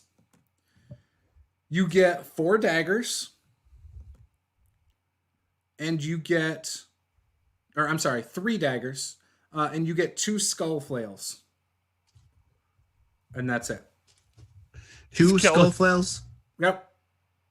Is Caeldrim just walking in with an armload of arms and armor? All right, guys, I got it. Let's go. This is everything I got. It's the encumbrance picture. Right. We got the mother load.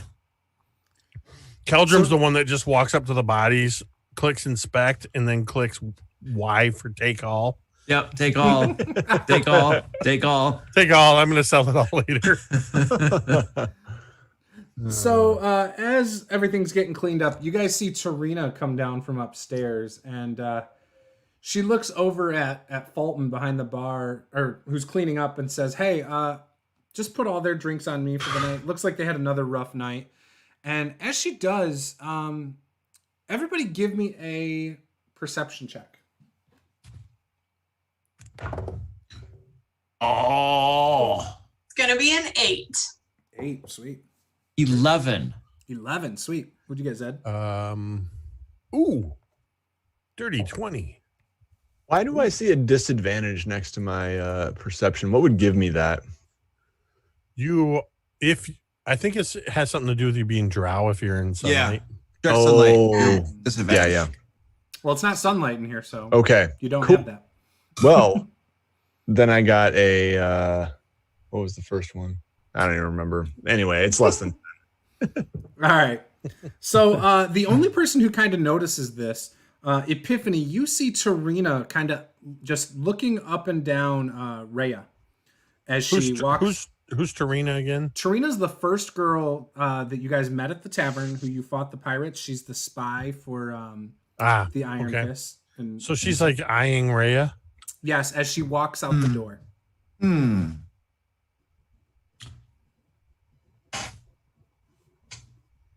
I'll walk up to her. Tarina?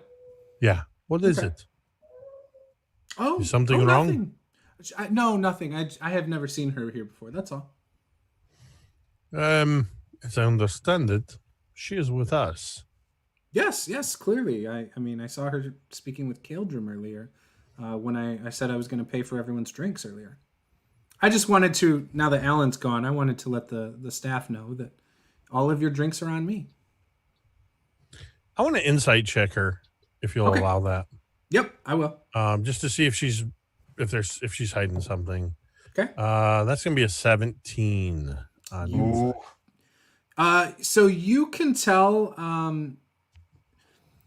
So based on what you know, she's a spy of the Flaming Fists, and you have a feeling she might be planning on delivering the information about your friend. Kill her. Kill her. I'll lean in close to her, and I'm gonna say, "What was it? Whoa! What was that?" Oh no! Who was that? Sorry, that was me. I'm gonna. That was like right on point too. Apparently, I made a good. Lean in close. That's the sound the game makes when you make the right decision. Everybody like that. Do do do. The Zelda making food noises. Right. I'm gonna lean in close to her and just go, what was her name again? Tialra? Tarina. Tialra. What the I like Tialra better. It's Tialra from now on. I don't even know where that name came from. I'm gonna lean into her and close to her and just go, look, I need you to trust that she's under our care. and remind you that we are acting as deputies of the Flaming Fist, and we are deciding as a group that it is in the best interest of everybody involved if she's under our protection for the time. So whatever you are thinking about doing, maybe don't. She whispers back to you and she says, I appreciate, what you guys have done for me. And she gestures about you and Zed, since you're the only two people who did help her in the beginning. Vox wasn't here. Yeah, it was. No, you weren't. Vox was chilling, like Vox watching was character the number fight. 2. Yeah, no, I went up and when you guys were meeting with her and gambling and whatever, it's fine. Don't worry about it. Maybe you did something. I don't remember. There. I don't remember. But anyways, the other two fought off the pirates. So We saved her life. true. So she says, I appreciate what you guys have done for me. I'm just doing my job. I work for Zaj. He pays me well to give him information. Do me a favor, Epiphany. Roll a persuasion check with advantage for her not to tell him. All right, so that's going to be a 18 on the first one. 18. Yeah, you get it. So she tells you, I tell you what, I won't go say anything to Zaj. I'll give you a week until I mention that I saw her around here. I really appreciate it. That is, thank you. Yeah, not a problem. So I would get her out of here, though. You got 7 days. Right. And and I'll go up to the others.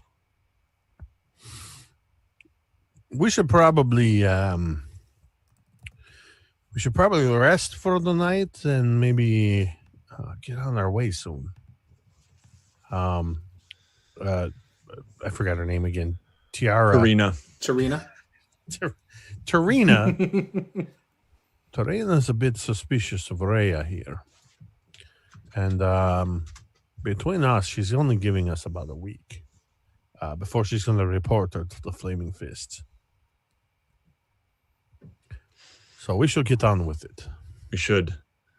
What do you say we try to move some of these goods, turn them into cash before we hit the hay tonight?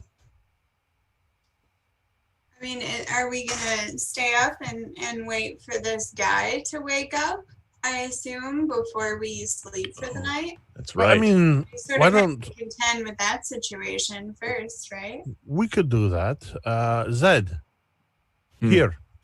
I will give you this. If you want to take care of this or Caeldrim. Suddenly I forget everybody's name. The Kraken. Yeah, I've been taking advantage of these free drinks.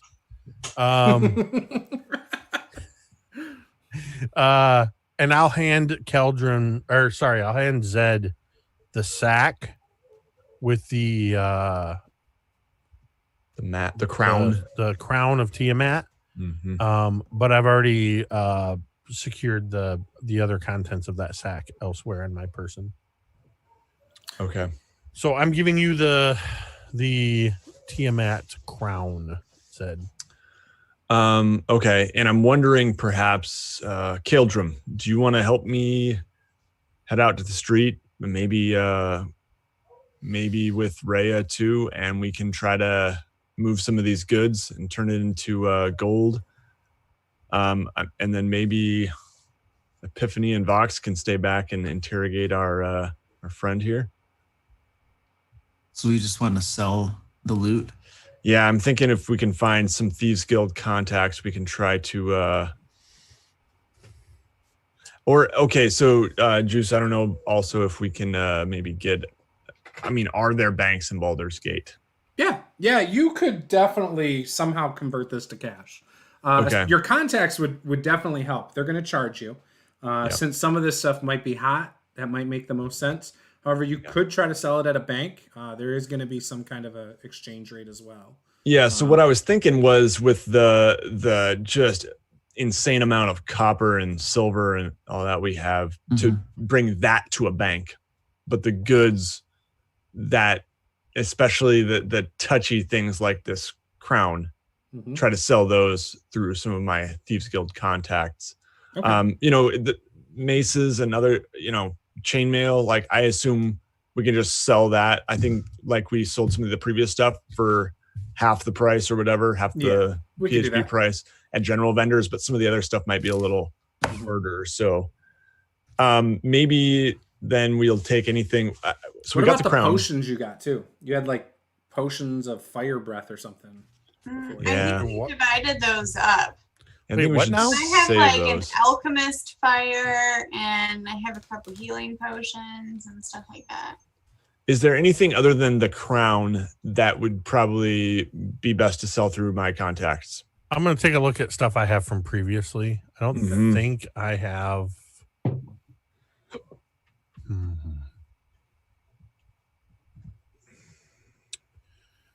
Yeah, I'm just trying to think. Tiamat's treasure had like those potions of fire breathing and some other stuff. So I have from early on, I have a black lizard hide spell book. The notes say it's something I found when we were down in the whatever dungeon of the three. Essential for wizards. Spellbook is a leather-bound tome with 100 blank vellum pages, suitable for recording spells. Says it's worth 100 gold pieces. So I'll slip that in the bag.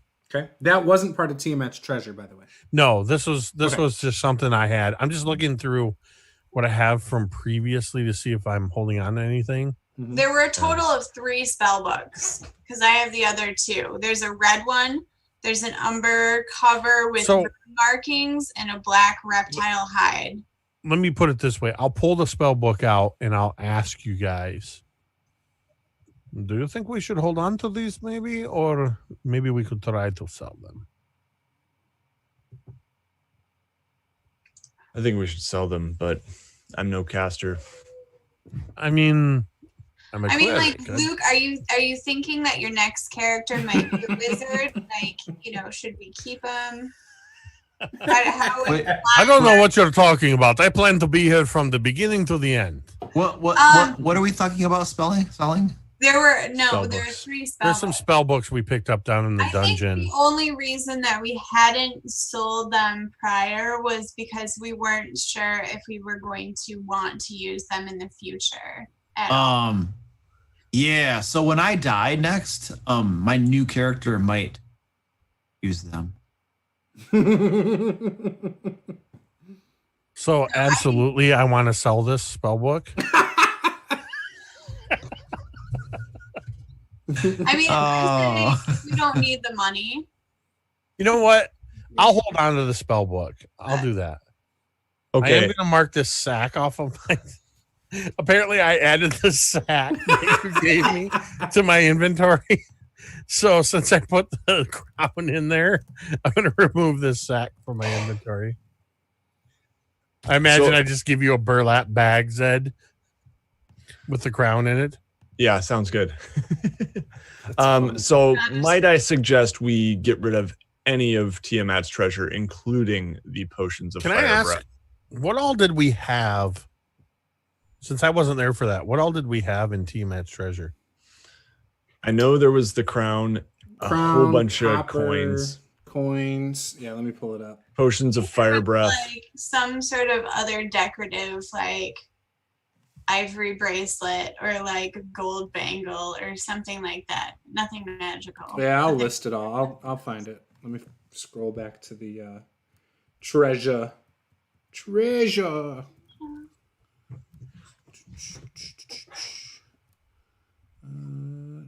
6 crates. How many potions of fire breath do we have? 2. I know I have 1. All right. Chest 1 was 4,500 copper. 2 red crystal vials with gold stoppers.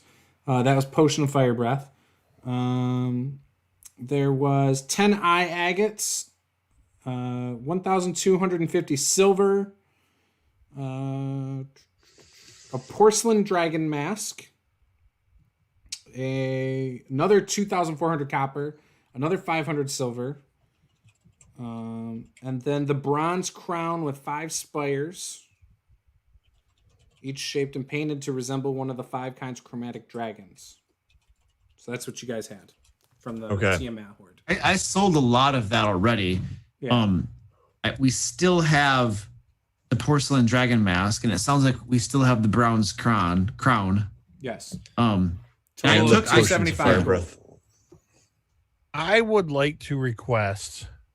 I know you, Zed, you're saying you want to sell those potions. I kind of want them. I think it's taking a risk. I think if this is really Tiamat's treasure, any bit of it is going to be extremely dangerous for us to have. Is it so much that it was established that Tiamat has laid a claim to it, or is it just something the dragon cultists, they were saying, oh, hey, this is Tiamat's share, we're going to give it to her? If that's the case, I mean, Tiamat's not going to know.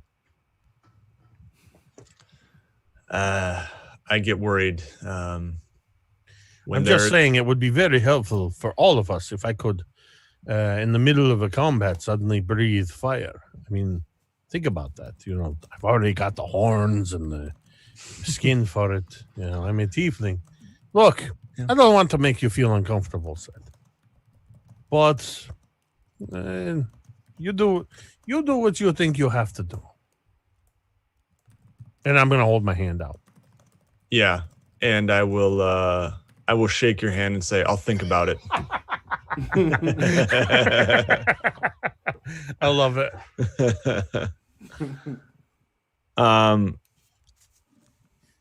Yeah. So I'm gonna take off with the potion. Well, who had the other potion? Box had one, I thought. Okay. Am I right? What is this? Alchemist fire? It was a potion of dragon's breath or something. Oh, potion of fire breath. breath. Look at that. I didn't even know I had it, but it's at the top of the list. So Okay. there's that. So Zed and Vox each had one? Yeah. Yeah, I had one. Yep. So, Vox, would you mind in case I decide to sell them? Fine. You can have it. I'll hand Epiphany it out. looks All right. heartbroken over there. It's like, I want to breathe fire. I'm a damn tiefling from hell. I'll figure out another way. All right. Then I think the best plan is to try to move this stuff tonight, and maybe if Caeldrim will come with me, and maybe Reya, if we can convince her and give her, pay her a couple of gold coins, maybe. We could do it by ourselves. Okay. I get a little worried about yeah, okay.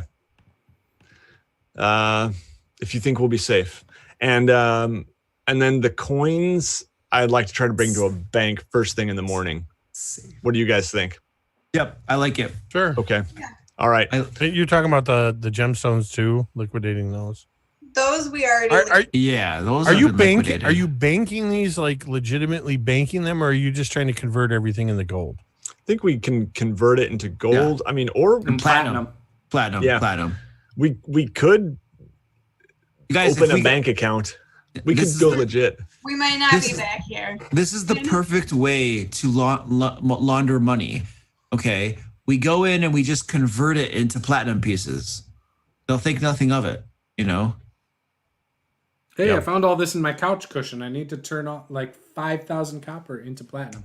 It's underneath their reporting requirements. Okay, that's all Sure. that matters. And it's Baldur's Gate. You could probably pay whoever off. I mean, come Right. on. Let's be real. This is Gotham City. So, I've already figured out all the stuff we just looted off from them. If we sell it, I can just tell you what you all get. I've already done the math. While you And guys don't are all worry, it's only talking. 5% of what Luke gets. Yeah. Okay, cool. How much money do I get? So It was 303 gold pieces total that everything came to. So each of us, the share that each of us gets is 75 gold pieces, 7 silver pieces, and 5 copper pieces. That's converting the bank stuff or also selling the stuff? No, that's just the stuff we looted off from these guys right now. Oh, that's these 9 guys in this room. Yeah, exactly. Gotcha. Yeah. Was that breakdown 75? 75, 7, and 5. Is that half value of the PHP? It is. It's half value. Gotcha. Yep. Okay, Yep. cool. Now, I do have a question, a little meta, because I talked earlier about, and we talked about purchasing stuff. Yep. Is this the new stuff, or is this the stuff we had on hand that we already sort of spent? This is the I new spent stuff. 75 gold for a This is crossbow. the 9 dead guys in the elf song tag. Okay. I just wanted to clarify that. Yep. Because nobody's given me any money from anything else. I'm just saying. Oh, you were Right, because you weren't here. So technically, do you remember how much that was, Luke, from that other session, gold-wise? I sure don't. Does it was anybody? like 100. I want to say it was like 150 or something. Let's Total call it or 175, each? Epiphany. Just- Take 175 from the original. We'll say. On top of this 75? Yes. Yeah, that Okay. probably sounds. So then I'll take 100 because I spent 75 on the hand crossbow. Okay. Okay, perfect. Now, wanted if to you want to... Make sure we're on the up and up here. All right, so let's just say... So what we're going to do for the rest of the session, we'll just figure out the money thing. That way next session we can pick up where we are. Because it seems like a good stopping point. So the gold of the Tiamat treasure, do you have that all added up or no? Yes. Okay. I mean, so let's just go to a bank and do a little money change thing. Yep. Okay? So right now, Zed and Caeldrim, you guys ran off. You found one of Zed's contacts and you sold a bunch of the items off from Tiamat's treasure. Okay. Cool. Whatever. How much gold does that come out to be? Well, the mask you said was worth about 250, but I'm imagining, we're selling. The we're not mask gonna is be able to get the full 25. The crown is 250. amount. Yeah, there we go. The fire potion is on here. It says 25 gold each that you could get for it. So that's less than its value for you to buy. 325. So you're good there. Okay. Let's see. Everything else it looks like is gold and copper, which you were going to do at the bank. So okay, you can just take that as it is. We won't worry about the payoff because clearly, like the potion of fire breath should have been like between 100 and 500 gold. If you look at the DMG. Okay. However, in here it says 25 each, so we're just going to go with that. Good question. Yep. Are we calling the session with all this financial transaction, or are we going to interrogate this prisoner before we end? Oh, we could do that too, right Yeah. after the banking stuff, real quick. Yeah, I got the banking stuff taken care of. Okay. I'm just converting it into platinum pieces, and I'll keep track of it on the loot list. If people need money and stuff, then we have a group loot list that we can pull stuff from. Cool. And then we're not going to worry about the conversion rate of the other gold. Just convert it all over and split it up, and we'll get that all sorted. Now, who's doing any interrogation or anything No, like that? we are selling that bronze crown, right? Yeah. Yeah, How much was that worth? 250. 250. Yeah, Okay. Nate just figured all that out, I think. I think he said... Yeah. So the total it was 250 plus 25 gold for the mask, right? Yep, so 275 plus another 275. 50 total. Plus 50 for the so that's 325. Yes. Got it. Okay, I'll figure it out. Luke's that was watched Black the Sales. loot. He just wants to convert everything to black pearls and gems. So the easy only transport. the only thing we need now is the conversion of the money, the actual money itself, like copper, all that, into gold and electrum. And that was it. Or platinum or whatever the currency is. I don't believe in electrum. It's not real. Nobody likes it. Yeah, I'm gonna convert it, and I'll keep it on my sheet. You guys can start interrogating this person. So we'll say you guys took him up to a private room. Since half the patrons left, some of them they left their rooms completely empty. And you're able to interrogate him. Who wants to try first? I'm going to look at Vox. So do you That's want gonna to... Maybe we could try to charm him. Make him a little more susceptible to what it is we have to say. I rolled a crit, by the way. For what? Fail. For him trying to make a save on not being whatever. He just rolled. I'm going to bank this crit. Whatever you do, I have a crit. Yeah, I was like, okay, you guys are interrogating. He's going to make a save. Wait till we try and do anything. All right. I won't bank my crit. Right. I won't bank my crit. I'm going to try to see if he lets me polish his boot. He does not. I'm just thinking. Okay, now let's interrogate him.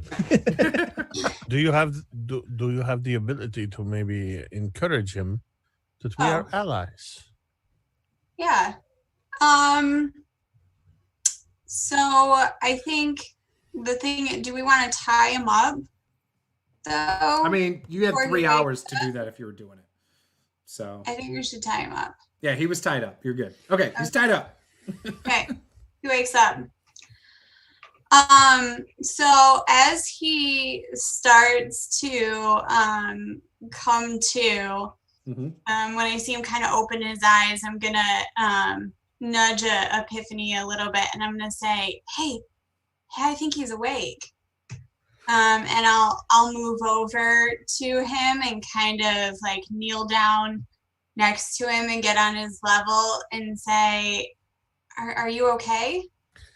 Oh, you're nicer to him than you are to Caleb when he's throwing a temper tantrum. Jeez. So clearly we're doing good cop, bad cop. I got you. He looks at you and he spits on the floor. I'm going to immediately get in there with my, so that my face, my tiefling face, and my horns are right in his face. You better tell her what she wants to know. Do intimidation, Epiphany. Can I roll my crit now? No. Oh my gosh! I totally did. I got a 12. He's like, I will not be convinced to talk. Okay, I'm gonna like direct Epiphany. I'm gonna say, get back. Just give me a second, okay? And I'm gonna kind of like get right in front of him. I'm gonna say, look, dude, I don't want to be here. You don't want to be here, right? Like, this is a bad situation for both of us. I don't want to have to tell my superiors about you. You don't want to have to tell your superiors about me. And look, like, if it was up to me, I would just let you go. But this dude back here, this dude over here, and I'm going to point at Epiphany, and I'm going to say, that guy is scary as hell. He freaks me out, and like I can't even. I'm not gonna go up against him. So ironically, I would just do what he says and like answer his questions. Okay, like you really like think carefully, guy. You gotta do this. Give me performance or persuasion. I'm sorry, persuasion. So actually, that's gonna be it's a wisdom saving throw. For him, DC 15. For him to be get it. I rolled a 5. Frightened and scared of Epiphany. All of a sudden, he went from like having a really good resolve, and Epiphany's face was like gritting his teeth right back, to all of a sudden, somehow Vox convinced him that Epiphany is like Mike Tyson without boxing gloves on, and he's now like, okay, yeah, I'll tell you what you want. Seriously, I will mess you up. Just don't bite my ear. Okay, Epiphany. Come on. I think he's ready to talk.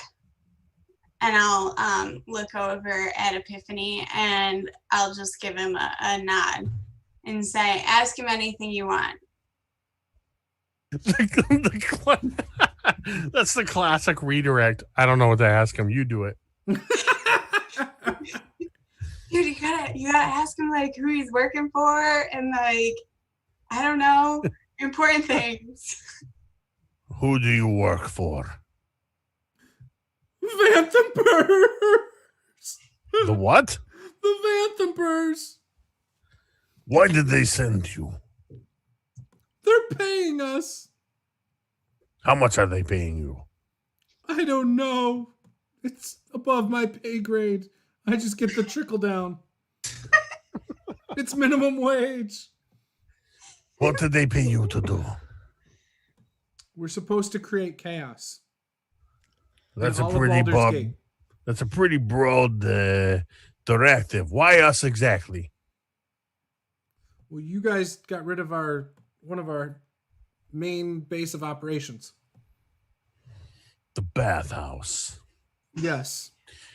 What is the Thirstwell's bathhouse. What are the Volotham? No, that's Vanthampur. Vanthampurs. Sorry, wrong guy. What are the Vanthampurs? What is their interest in this? Thalamra Vanthampur, the mother, she wants to discredit all of the flaming fists. And then she wants to stake a claim as the Grand Duke, I think is the name. She wants to basically be the top in charge of all of Baldur's Gate.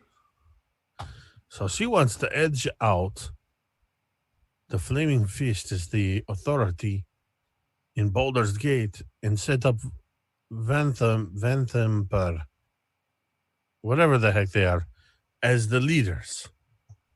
Yes. She wants to become the law. Yes, she wants all the power. And you're just the one that is sent to antagonize us, to disrupt our operations. Yes, we've been kidnapping and torturing and killing some of the wealthiest families in Baldur's Gate in order to create as much chaos as possible. How many more of you are there? Oh, our numbers are countless. What families? What families have you gone after? He lists off a few. He gives you like 10 different families. None of them you really necessarily know. Okay. You may have heard them, but this is pretty extensive. Have you heard of Thavius Krieg? Have you heard of Thavius Krieg? yes. Where is he? What have you done with him? At the Vanthampur Villa. Please just kill me. Don't let me go. They'll kill me anyway, and they'll kill me in such terrible ways. You've got to kill me. I'm not going to kill you. You have to. What are you afraid of? The torture. What torture? If they know that you found anything out from me, I will be tortured.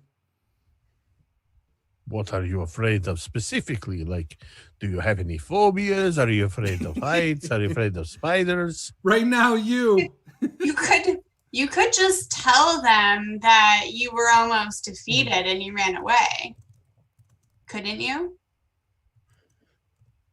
You don't have to tell them that you talked to us. You could come up with a better story, right?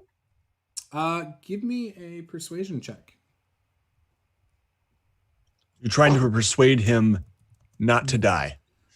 Basically, you're persuading him that is a better idea. Before she does that, Okay, but I'm keeping that roll. I want you to know that despite everything that has happened here, we are friends. I'm going to cast friends on him. Oh, how's that work?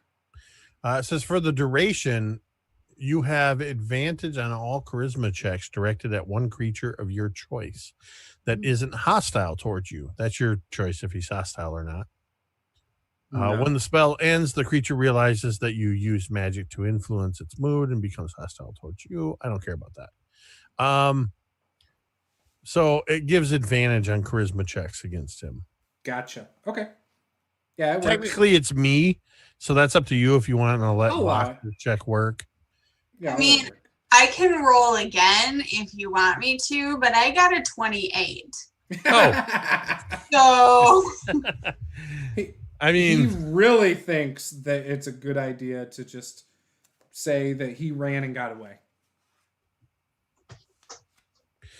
Excellent. I'm going to I'm going to see if I have a dagger. Do I have a dagger? I don't even have a dagger. Cut him free. Let him go. Thank you. I appreciate it. I won't say anything. You better not. And he runs. All right. So Zed and Caeldrim are able to make their way back, and sounds like Zed is probably hanging out down at the bar. You guys are upstairs though. Caeldrim, calculate that gold. Yeah, I have it on the sheet here. Okay. We have like 61 platinum pieces, 6 gold pieces, and 4 silver pieces. Nice. Okay, cool. All right. With that, is there anything you guys would like to do before your characters go to sleep for the night? I don't think so. Take a long rest. Can I take a long rest first? Before you sleep? Before we So I don't know if there's anything Expecting a rough night. I need to do before bed, but in the morning we should think about disguising what's her name, Reya, if she's I think walk through the streets with us. it sounds like between Caeldrim, Vox, and Epiphany, we all have the ability to disguise, Okay. if I'm not mistaken.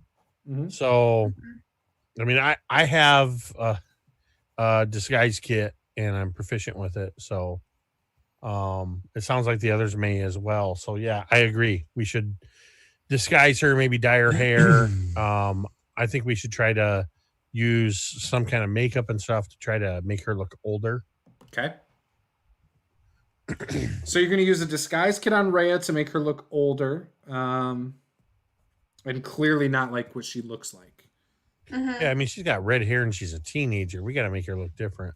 So older, Either that, or maybe brown we should hair, look probably. even younger, because then she probably wouldn't be associated. And so, I mean, she's wearing pretty heavy armor. So it might be difficult to pass that off that she's too much younger. A child, yeah. But I think if we can add some with makeup, you can kind of make people look a little older, add some laugh lines and wrinkles. Maybe color her hair a darker color and maybe even gray the temples a little bit. Mm-hmm. That's a good idea. Mm-hmm. Nice. I mean, the three of us, it sounds like the three of us all have different varying abilities in this, that we should be able to come up with something. She ends up looking like Mrs. Doubtfire. I like it. It was a Minus Mrs. Doubtfire. Okay. So your plan is to disguise her in the morning, and then what is your plan going into the villa? Because if I know your plan, I can prep for your plan, right? Yeah. Go ahead. I have a question, because based on Vox's entry, are our badges enough to get us into the upper city? Yes. Mm-hmm. Is there any benefit to using my ability with my established alternative identity as a praetor? I think it is. I forget the term. Praetor. You guys have 4 deputy badges, and then Caeldrim has a legit badge because you had the one off of his previous character. Well, and I have one to what's her name too. I have the thing, the background feature that lets me I have a watch token that allows me specifically to get in the upper city, but I can also possibly bluff others through, because my background is charlatan. Mm-hmm. And so I've basically set up this alternative ID that I'm a member of a lesser praetor family. Yep. So you have a watch token and you have a deputy. Yeah. So my question is, which do we think is more advantageous? Do we want to go in as a group flashing our deputies' badges, or do we want to go in, keep that as an ace in the hole, and go in as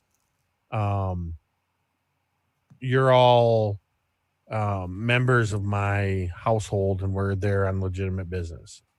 I don't know what the right answer is. I'm just. I think so. I think you would have a general understanding that whether you wanted to use the deputy badge or the watch token, both of those would get you into the upper city, no problem. Okay. It wouldn't be suspicious at all. So then the question is, what's our plan? To go to so to give you an idea, they hand out these deputy badges like candy. It's good lord. Any adventurer who wants to come into town, I worked hard to build this false identity. Gets those deputy badges. Get myself. Well, the watch tokens. What the watch is who does the guards in the upper city, like the patrolling of the streets. So that is a little bit better than the deputy badge. I have that as my personal ace in the hole in case this all goes sideways and I need to distance myself from these people. Yep. Wait, I didn't say that out loud, did I? No, I get it. Yeah, no, nobody heard you. Nobody heard you. Nobody's listening. I mean, I think the question is, are we gonna go in cavalier, guns blazing into this villa? Or are we going to sneak in? And what are we trying to accomplish by doing either one? Mm-hmm. I mean, we know that Thavius Krieg is there because the other dude just said he was there. And we also know that they're now trying to oust the Flaming Fist as the leading law in town. I mean, it basically sounds like it's a sheriff election of sorts.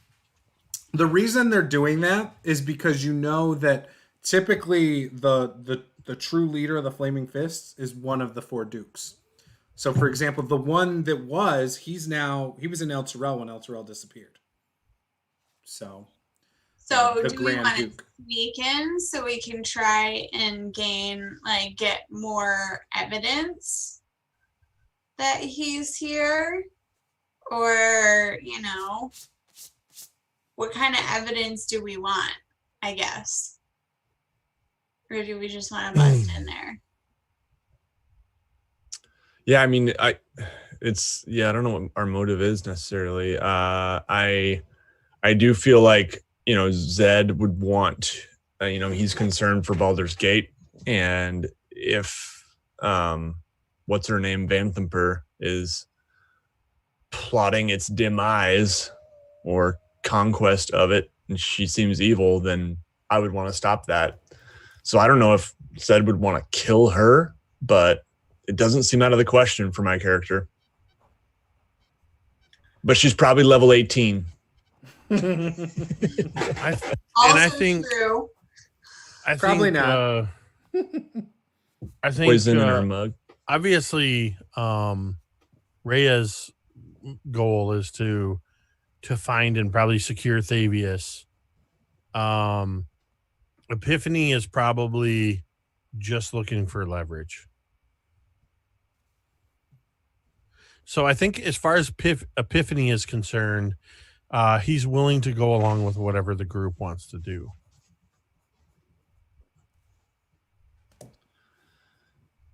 Yeah, I mean, I think we would need evidence of wrongdoing, and it's really hard to imagine getting that in a city with no tape recorders. Weirdly, right. I think Epiphany kind of leans into that. Being a tiefling of Phlagius, I think is the term. Phlegathos. There's a sort of Phlegathos is sort of the judicial center of the Nine Hells. Mm-hmm. So anything that kind of leans towards that, weirdly a lawful sort of nature or justifying something, I would tend to support. Okay, so if we want more evidence, then are we going to try and sneak in? I think so. Okay. So you're going for the stealth route. Because that would be my personal preference, but that's just mostly because that's what I'd rather do, not because I think that that's a better idea. But that sounds like way more fun. To Vox, but we can't just bust in there. Yeah. So if we're gonna stealth in there, are we going to, do we want to try and pass ourselves off as a new set of guards coming in? You mean members of the Vanthampur To get in? Or do we just want to legitimately jump over the wall and sneak in? I feel like we've been every time we try to like do a deception thing and pretend to be someone that we're not, we get caught. We usually are in the middle of the compound, no. and we get a whole bunch of people that swarm on us, and it's really bad. You talk too much. Yeah, but Because we Is that directed at Caeldrim or Luke? Vox gets inspiration because that is so true. that's so You have trouble with deception. right. But My deception score is +9. do you have any reason to believe that things will be different in the future with my not talking or talking? Okay, so I did take a silent spell because of you. Caeldrim, Right. inspiration. I love that. I took silence because of you. You both get inspiration for making me laugh. All right, thanks. And it is Now- stackable. Now, if we were to just sneak in and start killing people we come across, then I feel like we leave no enemies behind us. Yeah. And we get our objective. We sneak in. If we get caught by somebody, we kill them. We hide their bodies. And then we just keep sneaking through. We make it a quick job. That's the definition of stealth, I think. Yeah. I'm down with that. I just don't want to announce our presence because then we're going to be successful.